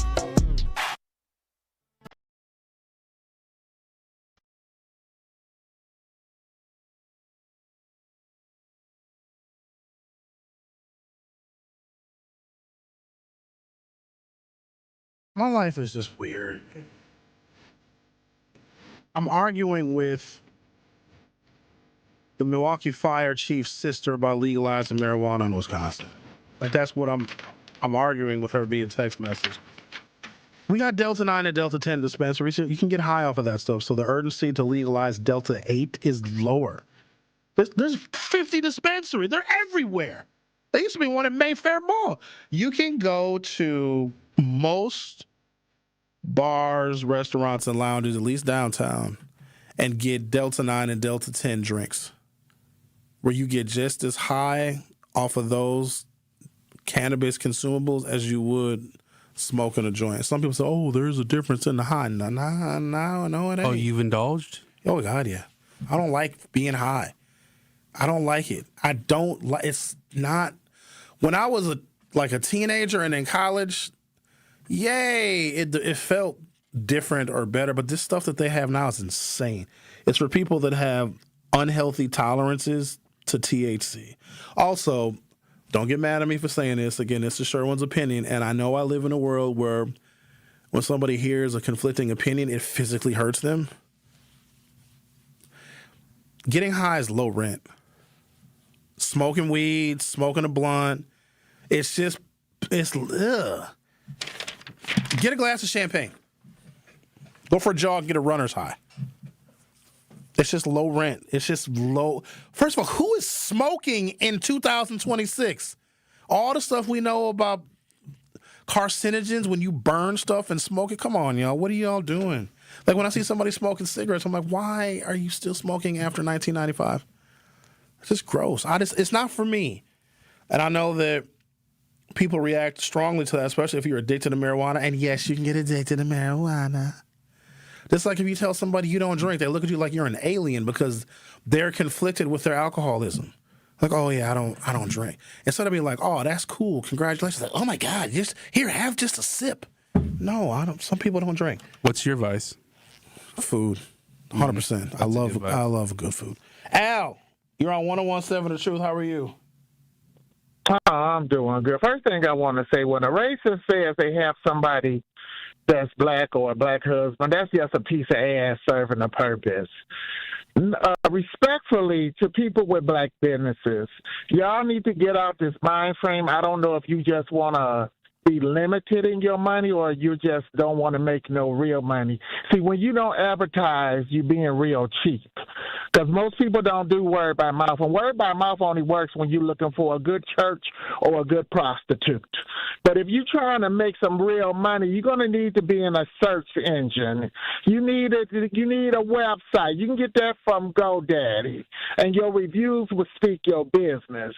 But if you're going by word by mouth, you're going to be a bottom feeder. And even if you belly up like a catfish in the Mississippi Delta, that ain't going to do no good for your business. So you're going to have to step your game up. You're going to have to step it up. And if you ain't going to step it up, step down. But what I was going to share with you, Mr. Hughes, I know you said Mandela was running. He gives me that Cotton Docker Eastland button-down shirt tucked on the inside of pants vibe. He gives me Bayview or, that Grady Street vibe. So when you say really want nothing for the kids, I can see that. But he would fit well in up in Madison, but not where they got the low income. He wouldn't fit well there. And I think he's probably like out of his element because I really don't feel he have no connection with black people, even though he have black parents. I think he only going to come to, black people if something goes down. Then he's going to be very center street. Then he's going to be very, let me take off the polo shorts with the polo shirt and, put me on some different attire if I got to throw some knees and elbows. So I don't understand why, he would even want to indulge in that. But I know when you brought up Madison, you got a lot of, you do got a couple of black people up there, but they're usually in Sun Prairie, Duchesne. And I know they have, a nice little low income down there because where they couldn't get nothing here, that's where they usually go when they're on the run. Go up there and, Madison, or they shoot up on down there to Shawnee or, up there in, Walsall where they have nowhere to go. But I just wanted to call and, share some of that information with you. And, y'all, have yourself a good day. For black businesses, step your game up. Okay? All right. Step it up. Have a good day. You too, Al. Thank you so very much for your call. I'm going to take a little pause for the cause. You brought up something fascinating. If you're an African American super left progressives love when black folk join their cause. Conservatives also love when black folks join their cause too, because it saves the conservatives and their political affiliation from doing the work. It also saves progressives from doing the work. So if they can get some black folks, they automatically think they have established relationships with the black community because that's their racism, you see. Now, there's one of three things you can be. You can be a conservative, you can be a lefty, liberal, progressive, or you can be black and want the best for black children. And what happens is no political party wants to deal with and unravel what black people have been through and where we're at currently, socially, economically, financially, academically. So what they'll do is they'll promise somebody like Mandela, if you join this progressive movement, we will elevate you to the state assembly, we will elevate you to the state senate, we will elevate you to lieutenant governor. If you just be with us, we will get our progressive coalitions to support you. And it happens. Mandela did not get to where he was because the African-American community overwhelmingly voted for him. In fact, Tony Evers did better in 2018 in Milwaukee than Mandela did. Go look that up.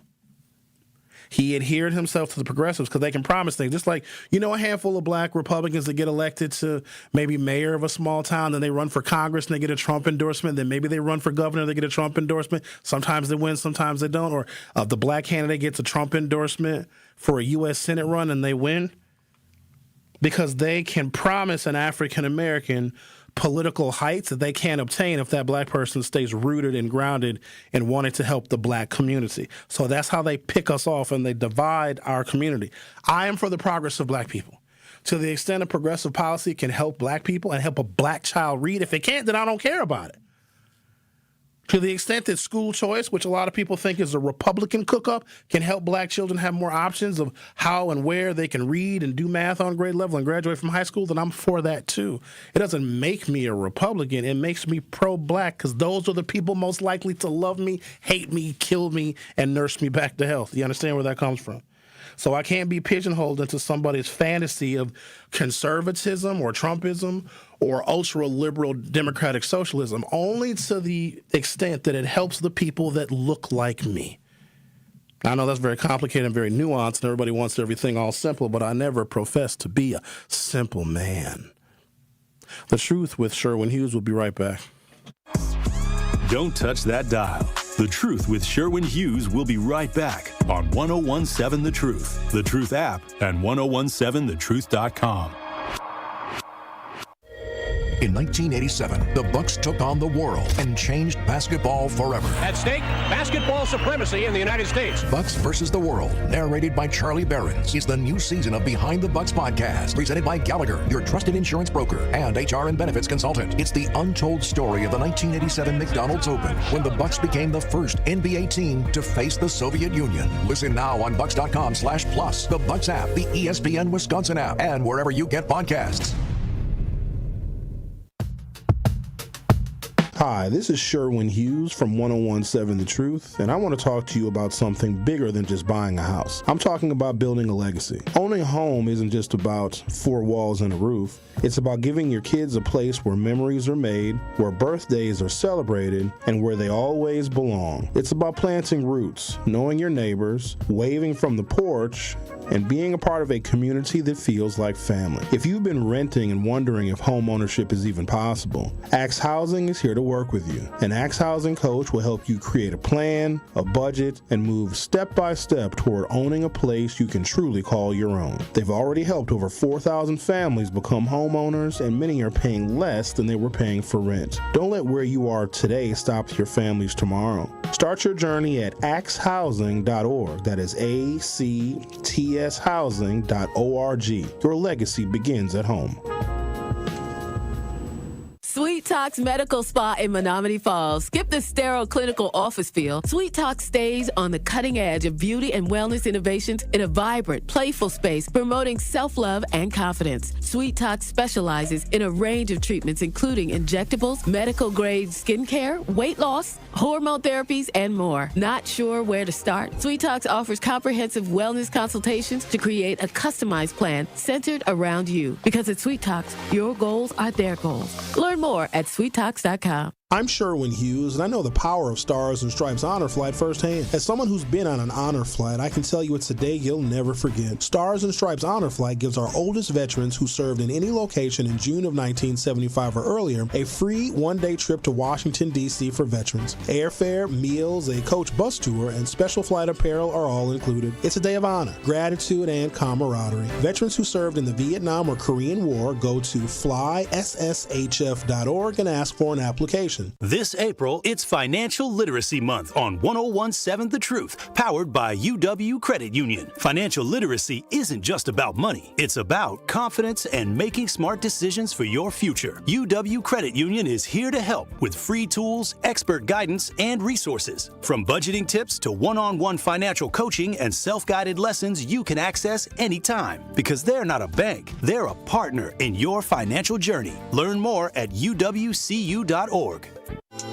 More of The Truth with Sherwin Hughes is next on 1017 The Truth, The Truth app, and 1017thetruth.com.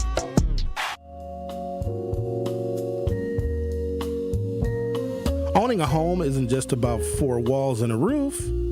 It's about giving your kids a place where memories are made, where birthdays are celebrated, where they always know they belong. It's about planting roots, knowing your neighbors, waving from the porch, and being a part of a community that feels like family.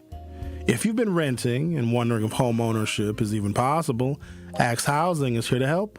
An Axe Housing coach will help you create a plan and a budget, help you improve your credit, and move step by step toward owning a place you can truly call your own. They've already helped over 4,000 families become homeowners, and many are paying a lot less than they are paying for rent. So don't let where you are today stop your families tomorrow. Start your journey at axhousing.org. That is ACTShousing.org. Your legacy begins at home. So go buy a house, everybody, and pay these property taxes like I do. Property taxes went up because MPS needed more money. I'm like, all right, fine. Even though I was against it because we got hit with a double whammy.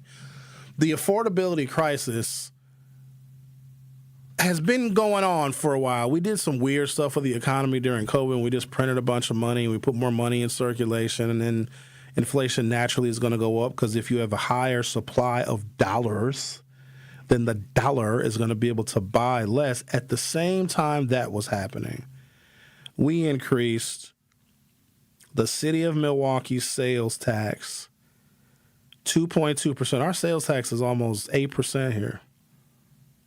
So we had a 0.2% increase in the sales tax for county residents and then a full 2 percentage point sales tax increase for city of Milwaukee residents. And MPS got a referendum. So if you're a renter, if you own a home, now, like, y'all got to understand, paying 2.2% more in sales tax is like thousands of dollars more per year. And people are like, oh, sure. During the sales tax debate, I was trying to tell folks this is a bad idea because stuff is already too expensive because Trump was winning on how expensive stuff was. And our folks here in Milwaukee, this is a great time to raise the sales tax. And you know why we're raising it? To pay for cop and firefighter pensions. We could have redid our pension system when Chris Abley was county executive, but Tom Baird didn't do it. Let me give you an example why. So you still have a pension system with county workers, but the county only had to raise the sales tax 0.2%, 0.2%. The city of Milwaukee absorbed that 0.2% and an additional 2% because we could have revised our whole pension system a long time ago. So the county, who did revise their pension system because they don't want to have this gigantic sales tax increase, because folks that live in the surrounding suburbs, if it gets too expensive to live in Shorewood or Whitefish Bay or Oak Creek or Franklin or St. Francis, they'll leave Wisconsin altogether.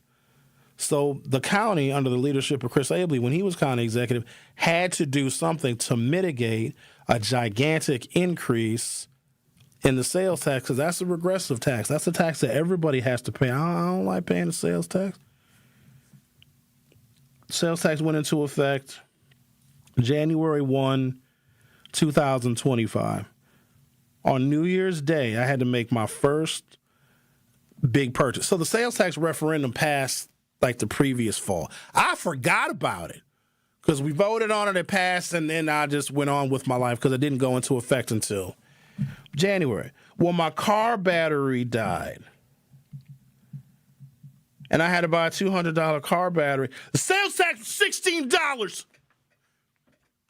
I didn't like it. Where prior to the sales tax increase, it would have been $10.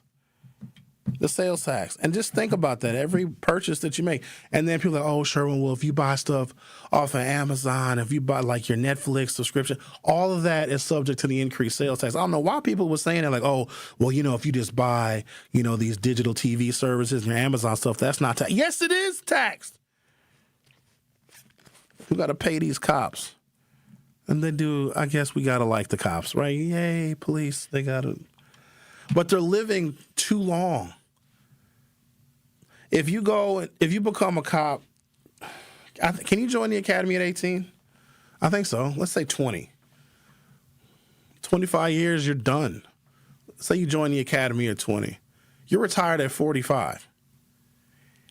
If you live to be 90, you're getting health care and pension benefits for 45 years when you only work for 25. I don't like that. I don't like that. Thank you for listening. I'll see you next time.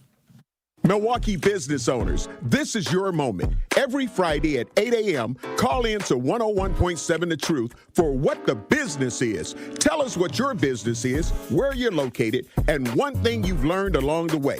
What the Business is powered by We Energy.